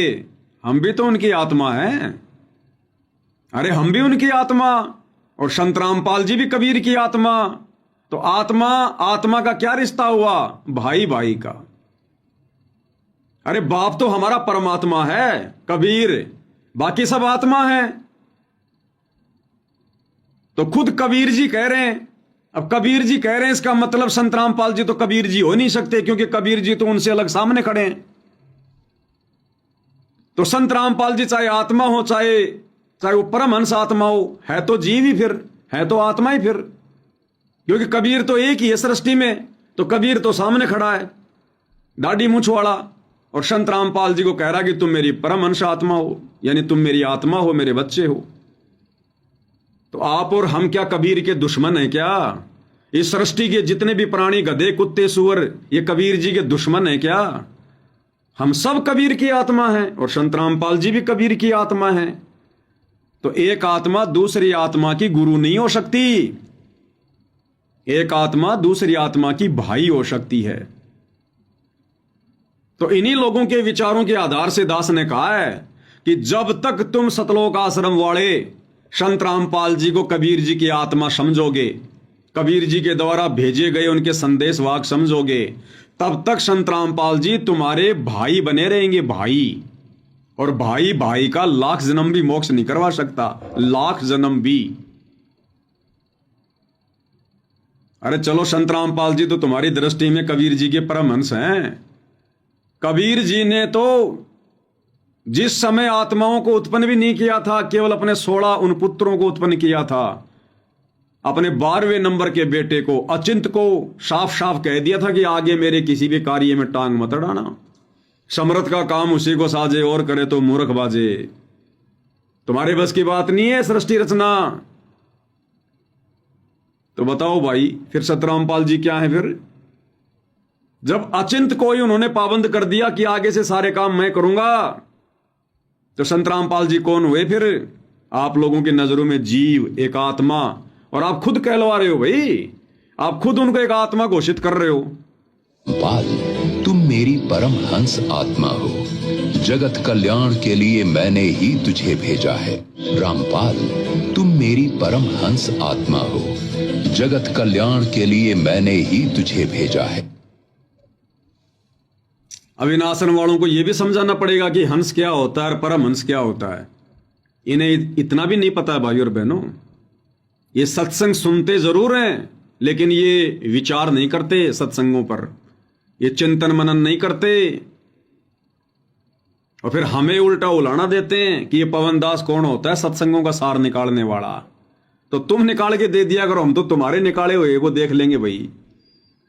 अरे तुम निकाल दिया करो, तुम लाइव आ जाओ ना, अगर हमें नहीं निकालना आता तो। अब इन आश्रम वालों को यह भी समझाना पड़ेगा कि हंस क्या होता है, परमहंस क्या होता है। अब इस वीडियो में संत रामपाल जी को क्या क्या बोला गया? परमहंस आत्मा। इनको बुलवाना भी ढंग से नहीं आया, बुलवाना भी। परमहंस कौन होता है? इन मंदबुद्धियों को यह भी नहीं पता, ये फिल्म बनाने वालों को, कि परमहंस क्या होता है। एक तरफ तो संत रामपाल जी को परमहंस बता रहे हैं, और फिर उनको जन्म लिया हुआ भी बता रहे हैं कि संत रामपाल जी का तो जन्म हुआ है। अरे नालायकों, परमहंस का कभी जन्म होता है क्या? ये हिसार जेल से जो विशेष संदेश आ रहे हैं, इनमें क्या कह रहे हैं गुरुदेव भगवान? सुनते हो कि नहीं सुनते? गुरुदेव कहते हैं, आवे जावे सो हंसा कहिए, परम हंस नहीं आया रे। आवे जावे सो हंसा कहिए, और परम हंस नहीं आया रे। क्या कह रहे हैं मालिक? सुनिए। पाल, तुम मेरी परम हंस आत्मा हो, जगत कल्याण के लिए मैंने ही तुझे भेजा है। तो यहां तो संत रामपाल जी को परमहंस इन्होंने घोषित कर दिया, और परमहंस कौन होता है उसके बारे में सतगुरु रामपाल जी क्या बता रहे हैं? आवे जावे सो हंसा कहिए, परमहंस नहीं आया रे। 5 तत्व 3 गुण पूरा, या तो कहिए माया रे। आवे जावे सो हंसा कहिए, परमहंस नहीं आया रे। पांच तत्व तीन गुण तूरा, या तो कहिए माया रे। अब परमहंस कौन होता है गुरुदेव स्वयं बता रहे हैं कि आवे जावे सो हंसा कहिए और परम हंस नहीं आया रे। आवे जावे यानी जो जन्म लेकर आता है और मरकर वापस चला जाता है। कहते हैं वो तो केवल हंस है, यानी जीव होता वो। आवे जावे सो हंसा कहिए, जो जन्म और मरण में है कहते हैं वो तो हंस है, जीव है। और परम हंस नहीं आया रे, परम हंस कभी भी जन्म मरण में नहीं आता। पनप जो परम हंस होता है वो कभी भी मां के गर्भ से जन्म लेके नहीं आता। आवे जावे सो हंसा कहिए, परम हंस नहीं आया रे। और परम हंस कौन है जो जन्म मरण में नहीं आता? वो केवल एक ही है, कबीर। अब बताओ इन आश्रम वालों की बुद्धि घास सरने गई है। उस एआई वाले वीडियो में उस दाढ़ी मूंछ वाले कबीर से कहलवाया जा रहा है संत रामपाल जी को कि रामपाल तू मेरी परम हंस आत्मा है। और परम हंस कौन है उसके बारे में गुरुजी ने बता दिया कि परम हंस नहीं आया रे। परम हंस कभी भी जन्म मरण में नहीं आता, मां के गर्भ से जन्म नहीं लेता। अब एक तरफ तो ये संत रामपाल जी को कबीर जी की परम हंस आत्मा भी बता रहे हैं, परम हंस की इनकी परिभाषा का भी ज्ञान नहीं। अगर सतगुरु रामपाल जी परम हंस थे, परम हंस हैं तुम लोगों के अनुसार, तो फिर तुम उनको ये क्या कहते हो कि उन्होंने जन्म लिया है, उन्होंने मां के गर्भ से जन्म लिया है, उनका जन्म हुआ है, किसान परिवार में जन्म हुआ है। अरे तुम्हारा कोई स्टैंड भी है, कोई ठो ठिकाना भी है कि नहीं है? बिन पेंदे के लोटो। तुम्हें हंस की परिभाषा का नहीं पता, तुम्हें परम हंस की परिभाषा का नहीं पता, तुम्हें सतगुरु की परिभाषा का नहीं पता, तुम्हें भगवान की परिभाषा का नहीं पता। फिर तुम कर क्या रहे हो भक्ति मार्ग पर? खाली दुनिया का पानी निकालने के लिए पैदा हुए हो गया? अब इनको कहां रोए भाई और बहनों। गुड़ गोबर एक कर रखा इन्होंने, गुरुदेव की भक्ति मार्ग का ज्ञान का गुड़ गोबर एक मिक्स कर दिया। संगत बेचारी टेस्ट ही भूल गई, गुड़ का गोबर का खा रही है जो सामने आ रहा हो। तो यहां तो गुरुदेव भगवान कहते हैं कि आवे जावे सो हंसा कहिए, परम हंस नहीं आया रे। फिर क्यों तुम सतगुरु रामपाल जी को परम हंस कह रहे हो? और कह रहे हो तो फिर उनको जन्म लिया हुआ क्यों कह रहे हो? पर यहां गुरुदेव स्पष्ट कर रहे हैं कि जो जन्म और मृत्यु में है उससे किसी का मोक्ष नहीं हो सकता। ज्ञानदाता ये स्पष्ट कर रहा है कि अर्जुन तेरे और मेरे बहुत जन्म हो गए। दूसरे अध्याय के 12वें श्लोक में गीता जी में, चौथे अध्याय के 5 और 9 में, और 10वें अध्याय के दूसरे श्लोक में कि मेरे भी जन्म मृत्यु होती है, तेरा भी जन्म मृत्यु होता है। इसलिए जिसकी जन्म मृत्यु होती है तो उसकी साधना करने से वो स्थान मिल ही नहीं सकता, जाने के बाद वापस नहीं आना पड़ता। अब बताओ, गुरुदेव ने तो बिल्कुल क्लियर कर दिया, स्पष्ट कर दिया गीता का ज्ञान सुनाते समय कि उसकी साधना से मोक्ष नहीं हो सकता जो खुद जन्म और मरण में है। अब आज पूरा भगत समाज किसकी साधना कर रहा है? तत्वदर्शी संत की कर रहा है, संत रामपाल जी की कर रहा है। और ये नालायक खुद ही कह रहे हैं कि हमारे गुरु जी का जन्म हुआ है, हमारे गुरु जी जन्म और मरण में हैं। फिर गुरु जी की साधना करने से मोक्ष कैसे हो जाएगा? तुम्हारी थ्योरी और प्रैक्टिकल उत्तर और दक्षिण में भाग रहे हैं, अलग अलग दिशाओं में। तो परमहंस तो भाई कबीर होता है, कबीर जो कभी मां के गर्भ से नहीं आता और उसी की साधना से जन्म मरण का रोग कटता है, उसी की साधना से।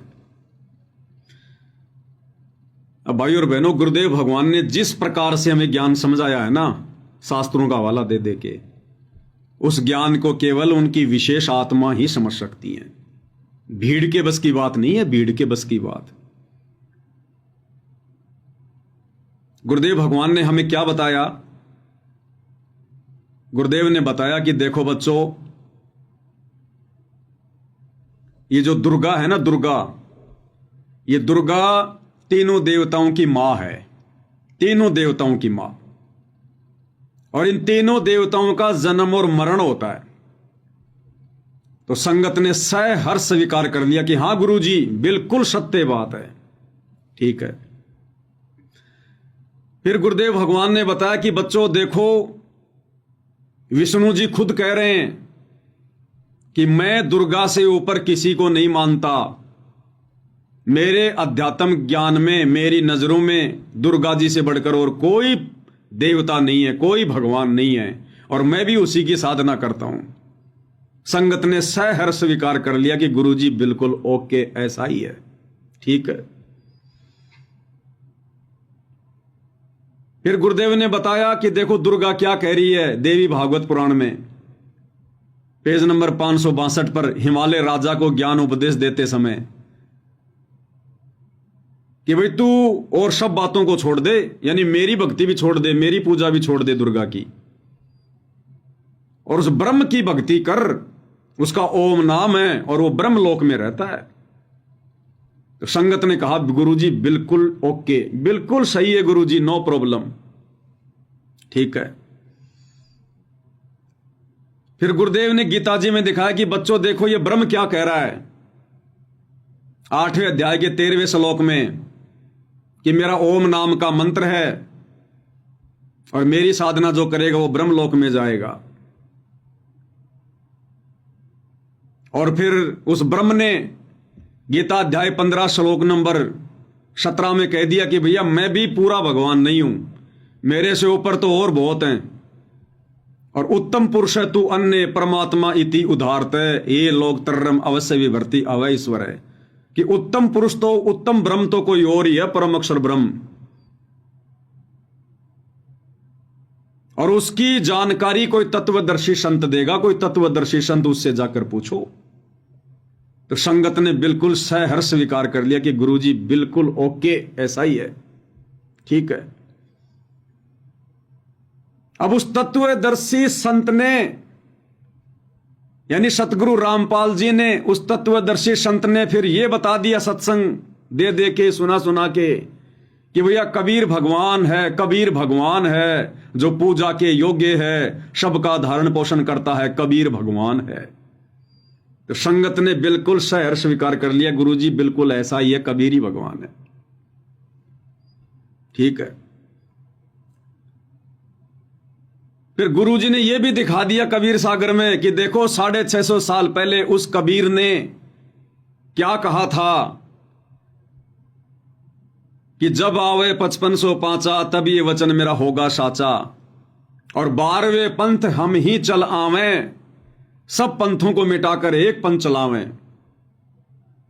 कबीर ने क्या कहा कि आगे चलकर पिछली पीढ़ी में 12वें पंथ में मैं कबीर खुद ही आऊंगा, लोगों को ज्ञान बताऊंगा, 13वां कबीर पंथ चलाऊंगा, गरीबदास के 12वें पंथ में आऊंगा। तो संगत ने बिल्कुल सहर्ष स्वीकार कर लिया कि गुरुजी बिल्कुल ऐसा ही है, कबीर जी आएंगे, ओके। अब उसके बाद सत्सेवकों ने बताना शुरू कर दिया कि देखो भाई 12वें पंथ में कौन आया है, कबीर। 13वां पंथ आकर किसने चलाया, ये है कबीर संत रामपाल जी, ये है वो भगवान जो स्वयं आ गए हैं, जो उन्होंने 650 साल पहले बात कही थी कि 12वें पंथ में हम ही चलावें, सब पंथों को मिटाकर एक पंथ चलावें। तो भाई देख लो संगत वालों, 17 फरवरी 1988 को आदरणीय गरीबदास जी के 12वें पंथ में बिल्कुल लास्ट टाइम पर जो वो पंथ समाप्त होने वाला था, वो कबीर आ चुका है संत रामपाल जी के रूप में, और जो 13वां पंथ चलाने की बात कह रहा था, देख लो 1994 में उन्होंने 13वां पंथ शुरू कर दिया। अब इनके ये बात गले नहीं उतर रही, इनके खांसी हो जाती है फिर यहां पर खिच खिच, ना ना ना ये नहीं हो सकता, संत रामपाल जी कबीर नहीं हो सकते, ये पूर्ण ब्रह्म नहीं हो सकते, और सब बातें ठीक है तुम्हारी, लेकिन संत रामपाल जी पूर्ण ब्रह्म नहीं हो सकते, कबीर नहीं हो सकते।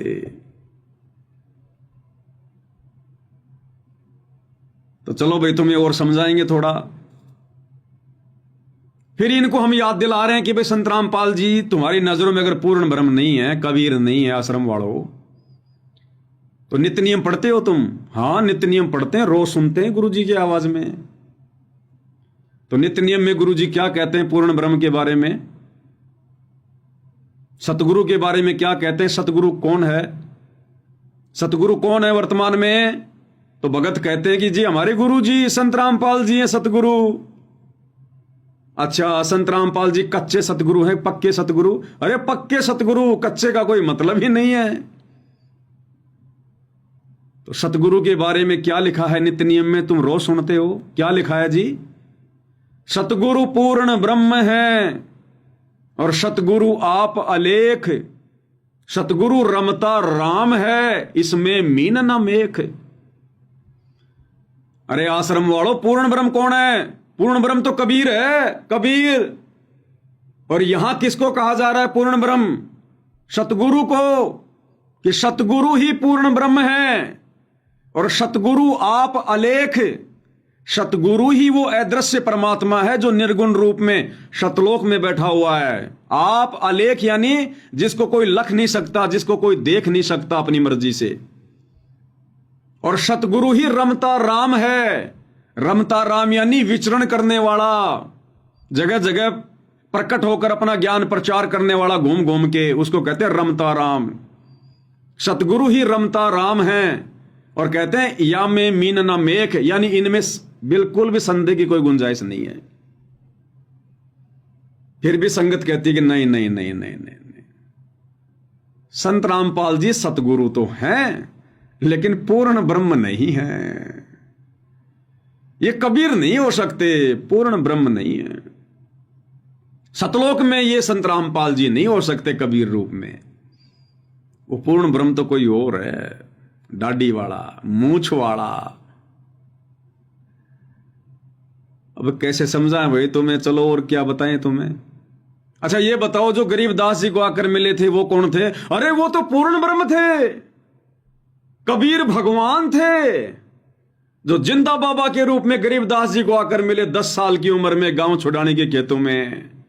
उनको सतलोक लेकर गए, उनको सचखंड दिखाया। वो तो कबीर थे, भगवान थे, पूर्ण ब्रह्म थे, उसमें कोई मीन मेख नहीं है। सारी सृष्टि के मालिक हैं वो। उनके अलावा भला दूसरा कबीर और कौन आ गया? तो संगत के ये स्टेटमेंट होते हैं फिर गरीबदास जी के गुरु के लिए कि वो पूर्ण ब्रह्म है, पूर्ण ब्रह्म। अब भाई और बहनों,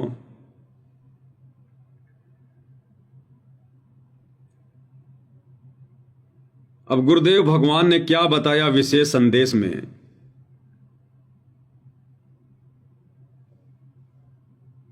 कि नालायको, तुम जिस गरीब दास के गुरु को पूर्ण ब्रह्म कह रहे हो, परमात्मा कह रहे हो कि वो पूर्ण ब्रह्म है, एक विशेष संदेश दास निकाल रहा है।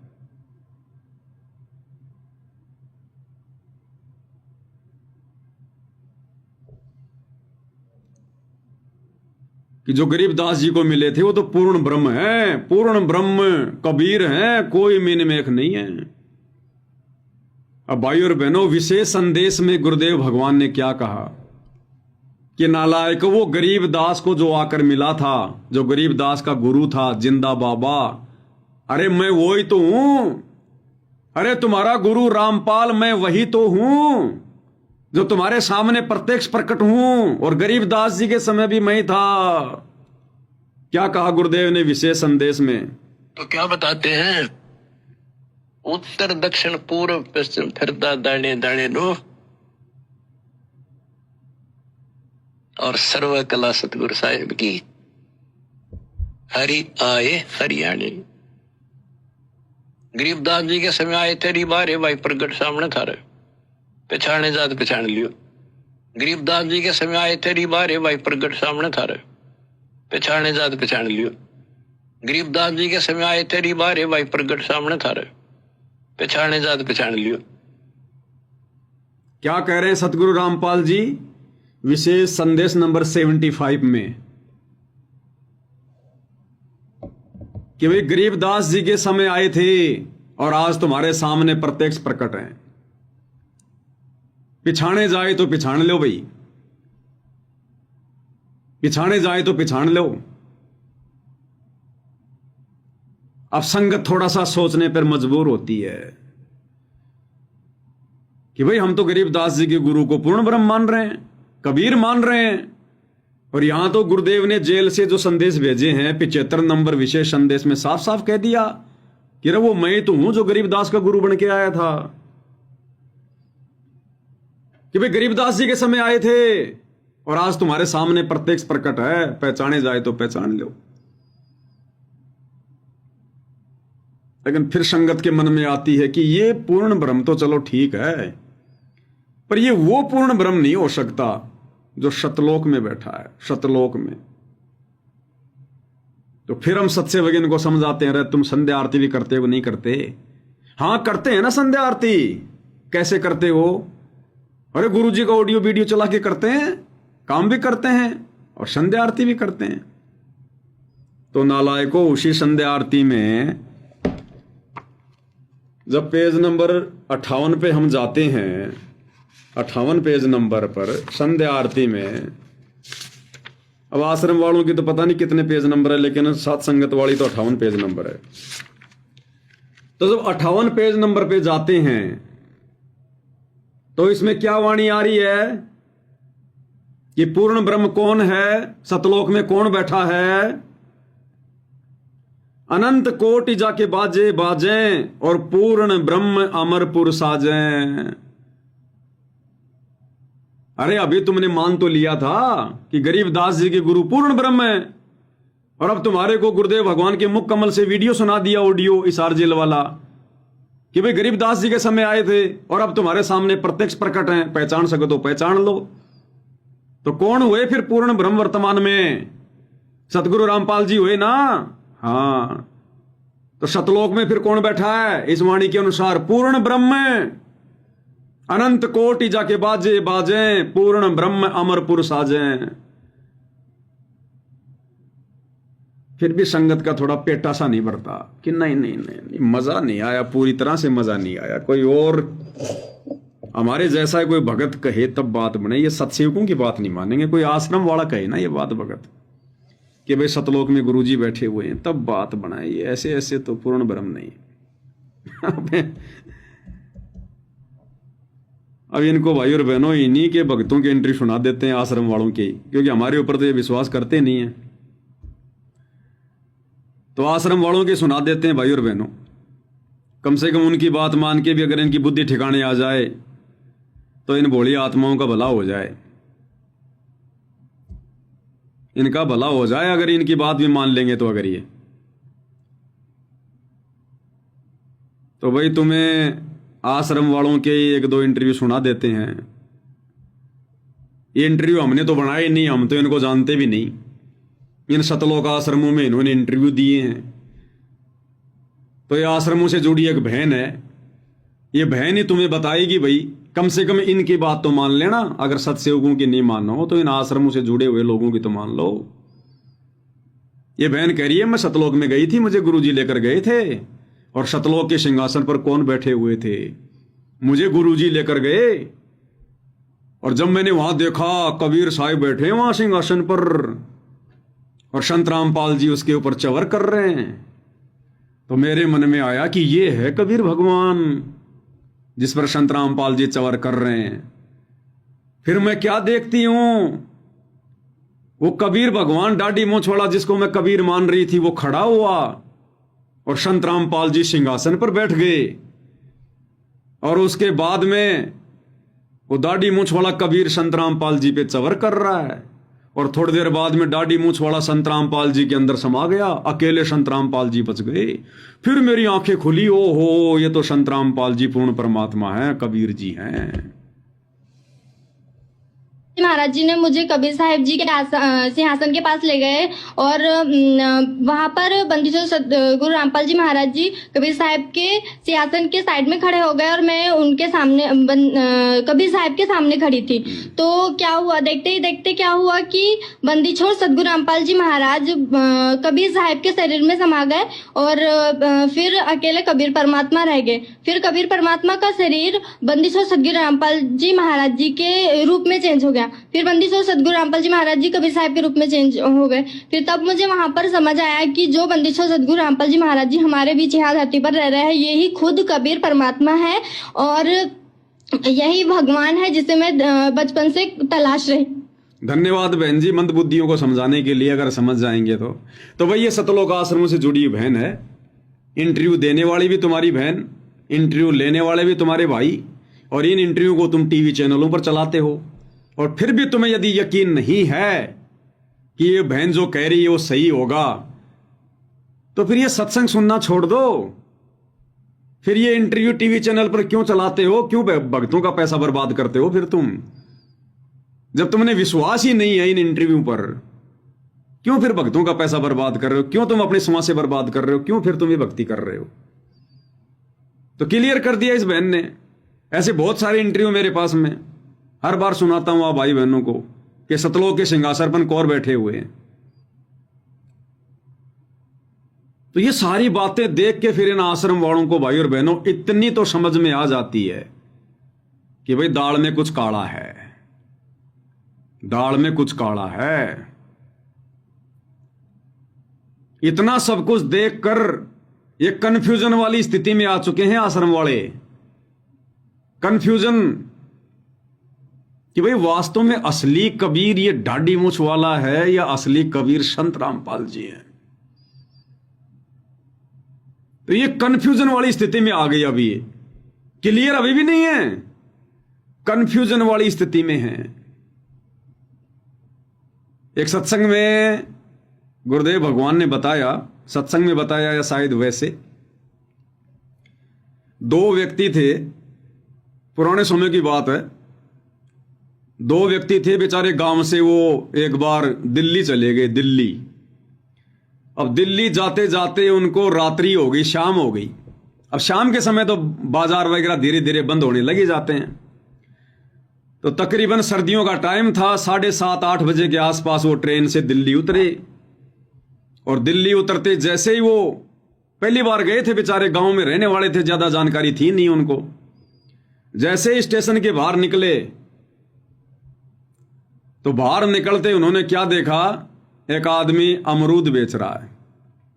अब गांव में बेचारे सूखी सूखी रोटी खाने वाले, साग सब्जी खाने वाले, अंग्रेजों के जमाने की बात, इतनी गरीबी। तो उसने वो हरे हरे अमरूद देखकर रेडी पर और पूछा कि भाई साहब ये क्या है? तो उस आदमी को उस रेडी वाले ने बताया कि अमरूद हैं। अमरूद? हाँ बोले अमरूद। उसने रट्टा मार लिया, अमरूद अमरूद। कि गांव वाले पूछेंगे, उनको बताना भी तो पड़ेगा ना, तो क्या क्या देख के आया दिल्ली में। थोड़ा सा आगे गया तो एक आदमी हाथी लेकर जा रहा था। उसने देखा, अरे ये क्या है भाई, हमारे गांव की भैंसों से भी बड़ा, ऊंट से भी बड़ा, ये क्या है भाई? उसने पूछा, अरे भाई ये क्या है? बोले हाथी है, हाथी। हाथी? बोले हाँ हाथी है ये। और ज्यादा अंधेरा हो गया। वो बेचारा जहां गया था अपना काम धाम करके, रात को ही वापस ट्रेन में बैठ के गांव आ गया।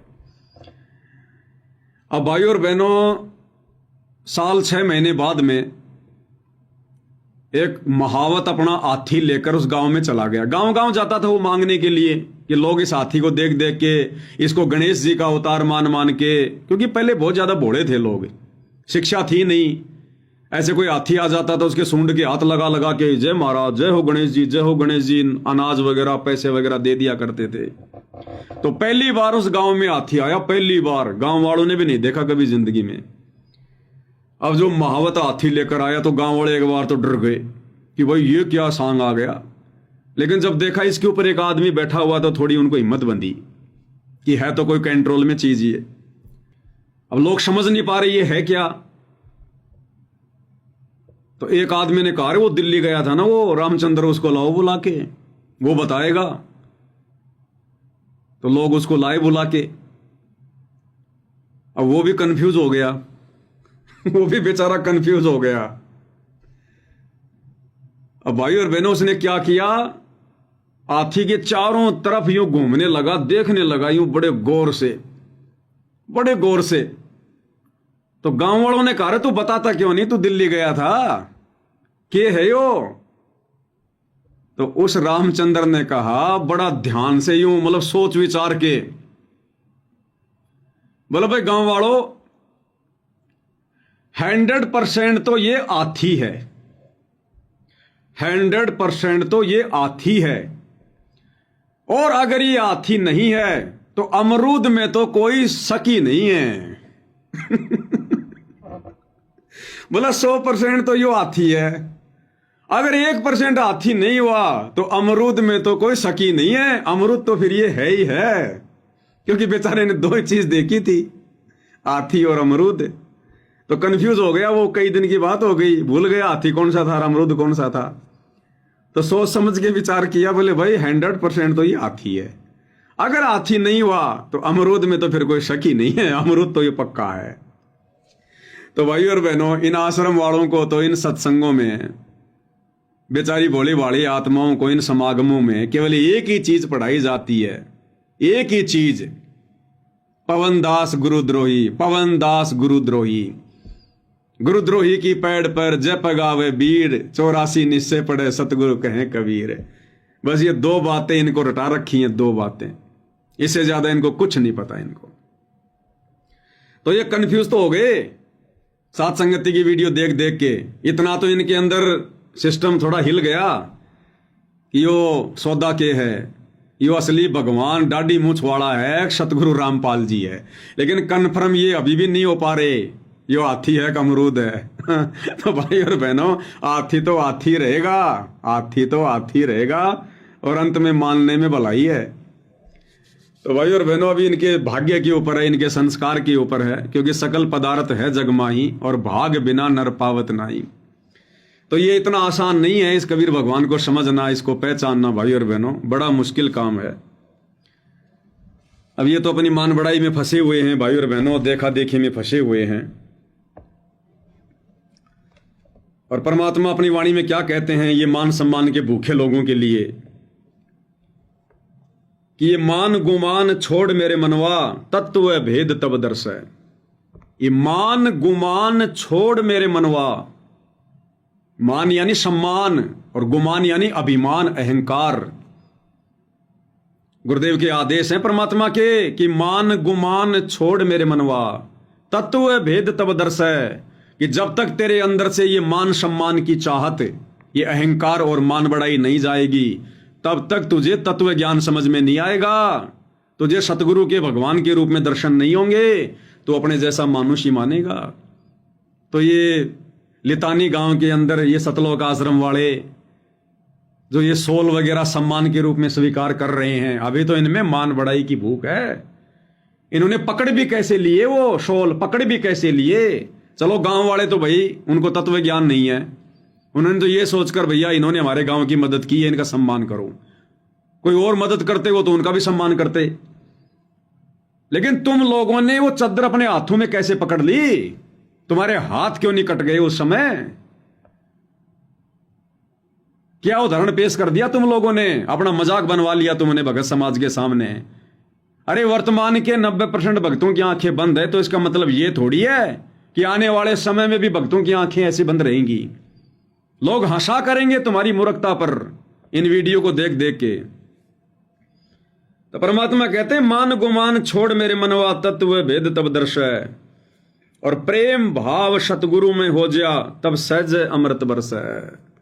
और जब तक तेरा प्रेम, तेरा प्यार एकमात्र अपने गुरुदेव भगवान में नहीं होगा, तब तक तेरी बात नहीं बनेगी। तो अभी तक तो इनके 5-5 पति हैं। दाढ़ी मूछ वाले कबीर जी जून के महीने में उसको पति मान के उसका प्रकट दिवस, फिर गरीबदास जी का बोध दिवस मनाकर उसको अपना पति मना लेते हैं। इनके दरबार में फिर दादा गुरु की फोटो रखी रहती है, वो इनका पति, क्योंकि दंडवत करते हैं सबको। पंडित चिदानंद जी जिसकी शकल नहीं देखी, जिसका कोई सत्संग नहीं सुना, उसकी भी दरबार में फोटो लगा रखी है, वो भी इनका पति। 4 और बीच में संत रामपाल जी को बैठा रखा है। तो इनके तो 5-5 पति हैं। इनका प्रेम भाव कहां से उपजेगा? सतगुरु में। और जिन्हें सार शब्द पाया नहीं, वो शतलोक जानने तरस है। सार शब्द यानी सतगुरु की पहचान है, सतगुरु की पहचान है।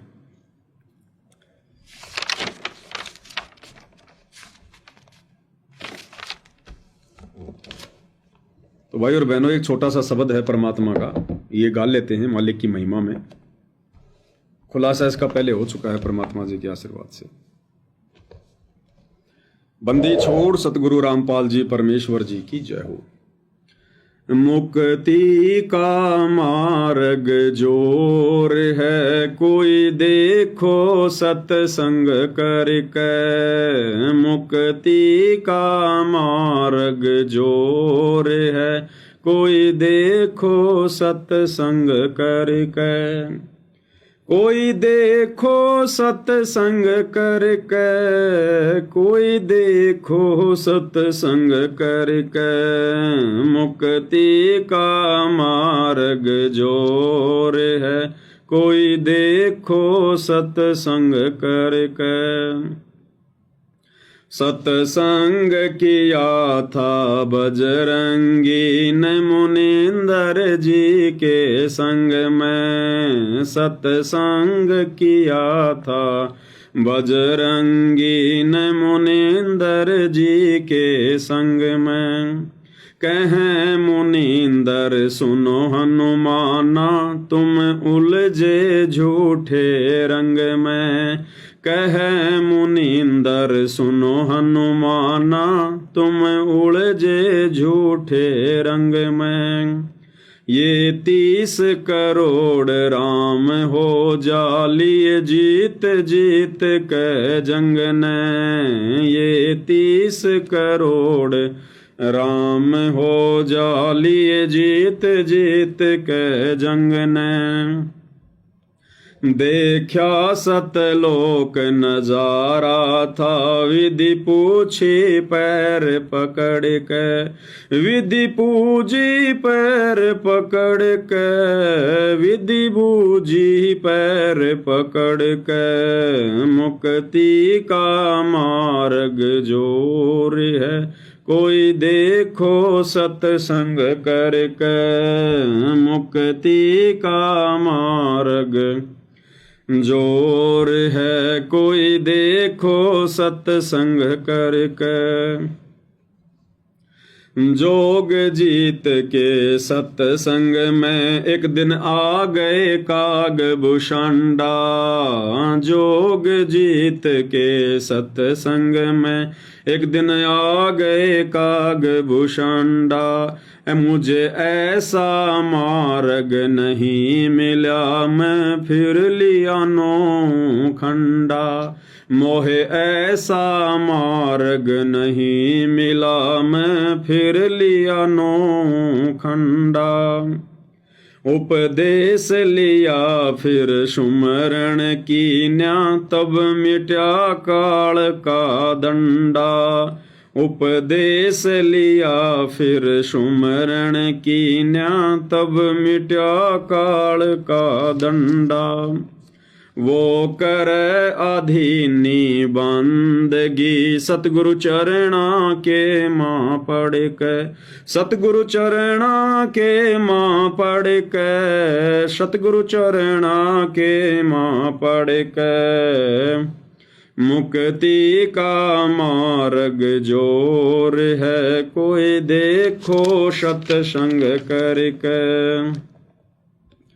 सत्संग किया था परमेश्वर ने पक्षी राज गरुड़ से। सत्संग किया था परमेश्वर से पक्षी राज गरुड़ ने। कह सत शुक्रत के स्वाद बताव यो गूंगा खाक गुड़ ने। कह सत शुक्रत के स्वाद बताव यो गूंगा खाक गुड़ ने। अकड़ घनी थी ज्ञान की फिर लागी गर्दन मुड़ने। अकल घनी थी अकड़ घनी थी ज्ञान की फिर लागी गर्दन मुड़ने। सत उपदेश लेवे सतगुरु जी से तब सूरत अगम को सरक। तब सूरत अगम को सरक। तब सूरत अगम को सरक। मुक्ति का मार्ग जोर है कोई देखो सत्संग करके मुक्ति का मार्ग जोर है कोई देखो सत्संग करके साहिब कबीर ने नानक जी से कही अगम की वाणी साहिब कबीर ने नानक जी से कही अगम की वाणी कह नानक मैं तो वाको मानो जिसकी ज्योत स्वरूप निशानी कह नानक मैं तो वाको मानूं जिसकी ज्योत स्वरूप निशानी। नानक जी भी इसी बात पे अड़ गए थे कि मैं नहीं मानता किसी और को भगवान, मैं तो उसी को मानूंगा जिसकी ज्योत स्वरूप निशानी, जो मेरे ध्यान में ज्योतियां ज्योतियां आती है, प्रकाश ही प्रकाश आता है। वैसे ही भाई और बहनों, ये नादान सतलोक आश्रमों से जुड़ी संगत सात संगति के अभाव में अड़ी हुई है कि हम तो उसी को भगवान मानेंगे, परमात्मा मानेंगे जो दाढ़ी मूछ वाला है, हम नहीं मानेंगे संत रामपाल जी को।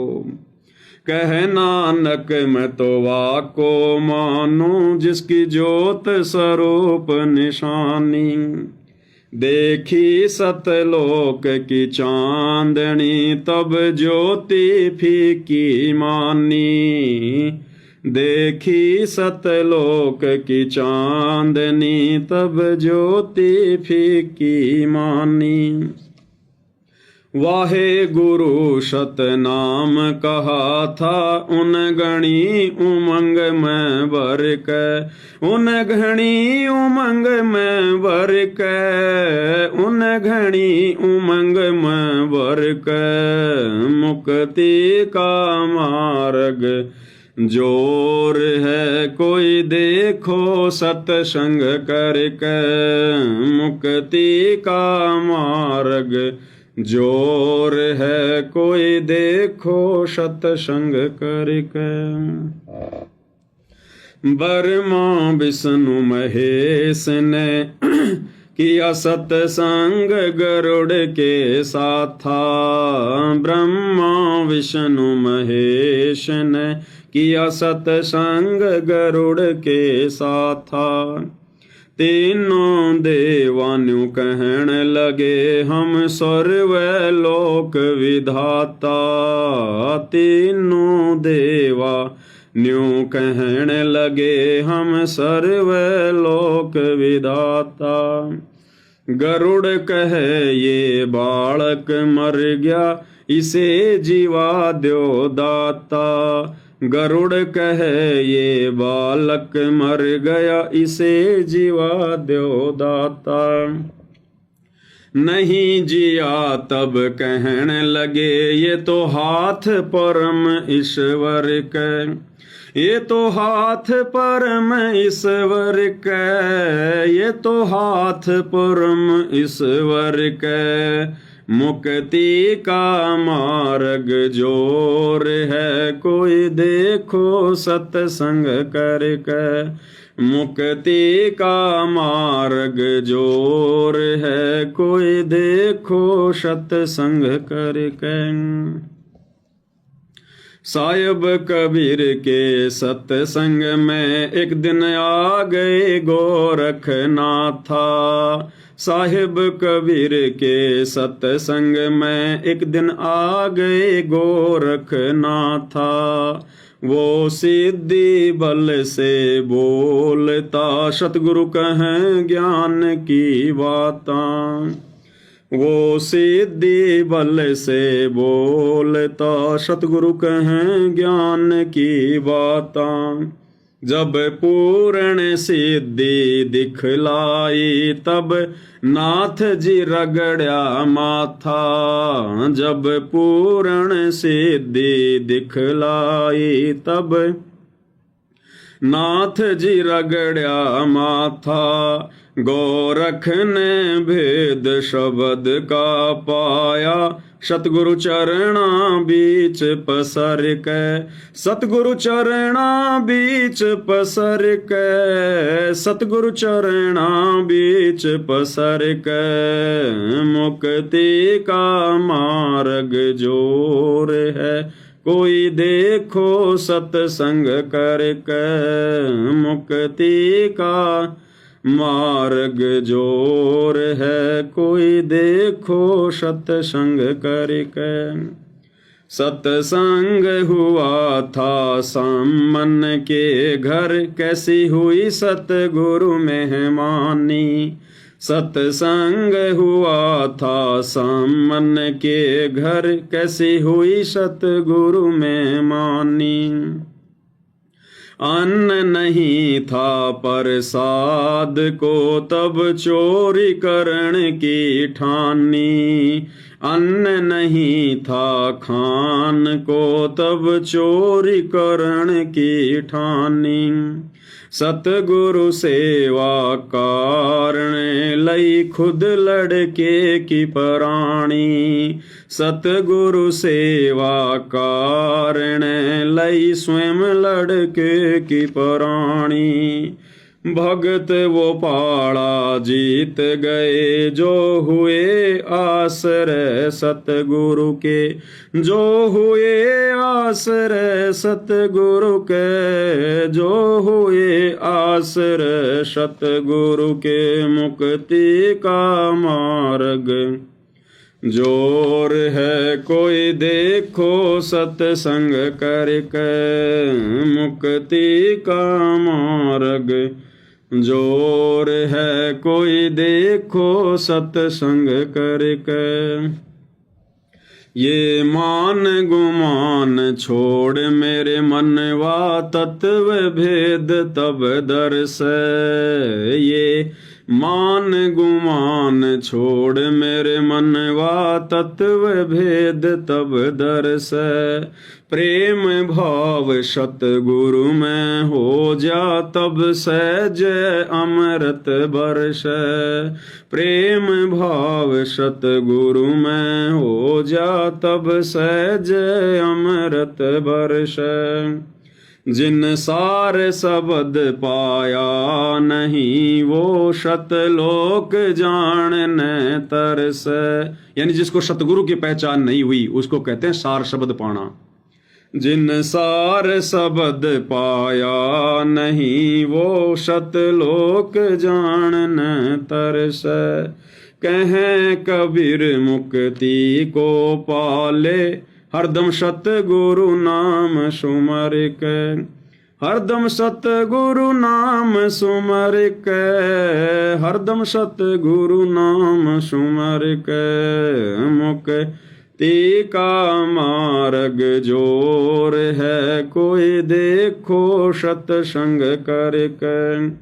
मुक्ति का मार्ग जोर है, कोई देखो सत्संग। बंदी छोड़ सतगुरु रामपाल जी परमेश्वर जी की जय हो। तो भाई और बहनों, पूज्य गुरुदेव भगवान के आशीर्वाद से आज की सात संगति में केवल इतना ही। परमेश्वर हम सभी आत्माओं को सद्बुद्धि दे, आशीर्वाद दे, हमारा मार्गदर्शन करे। जिस प्रकार से काल के जाल में आश्रम वाले भाई बहन फंसे हुए हैं, भटके हुए हैं, ऐसे परमेश्वर इस काल बली से हमारी रक्षा करे, हमारी सुरक्षा करे और हमें भक्ति की ऊंचाइयों पर बैठाए और इसी मनुष्य जन्म में परमेश्वर हमें मोक्ष प्रदान करे। एकमात्र यही कामना में सभी सत्सेवक भाई बहनों की गुरुदेव भगवान से है। तो आज की सात संगति में केवल इतना ही। कल परमात्मा फिर मौका देंगे, फिर भगत भाई बहनों के बीच में हाजिर होंगे। बंदी छोड़ सतगुरु रामपाल जी परमेश्वर जी की जय हो।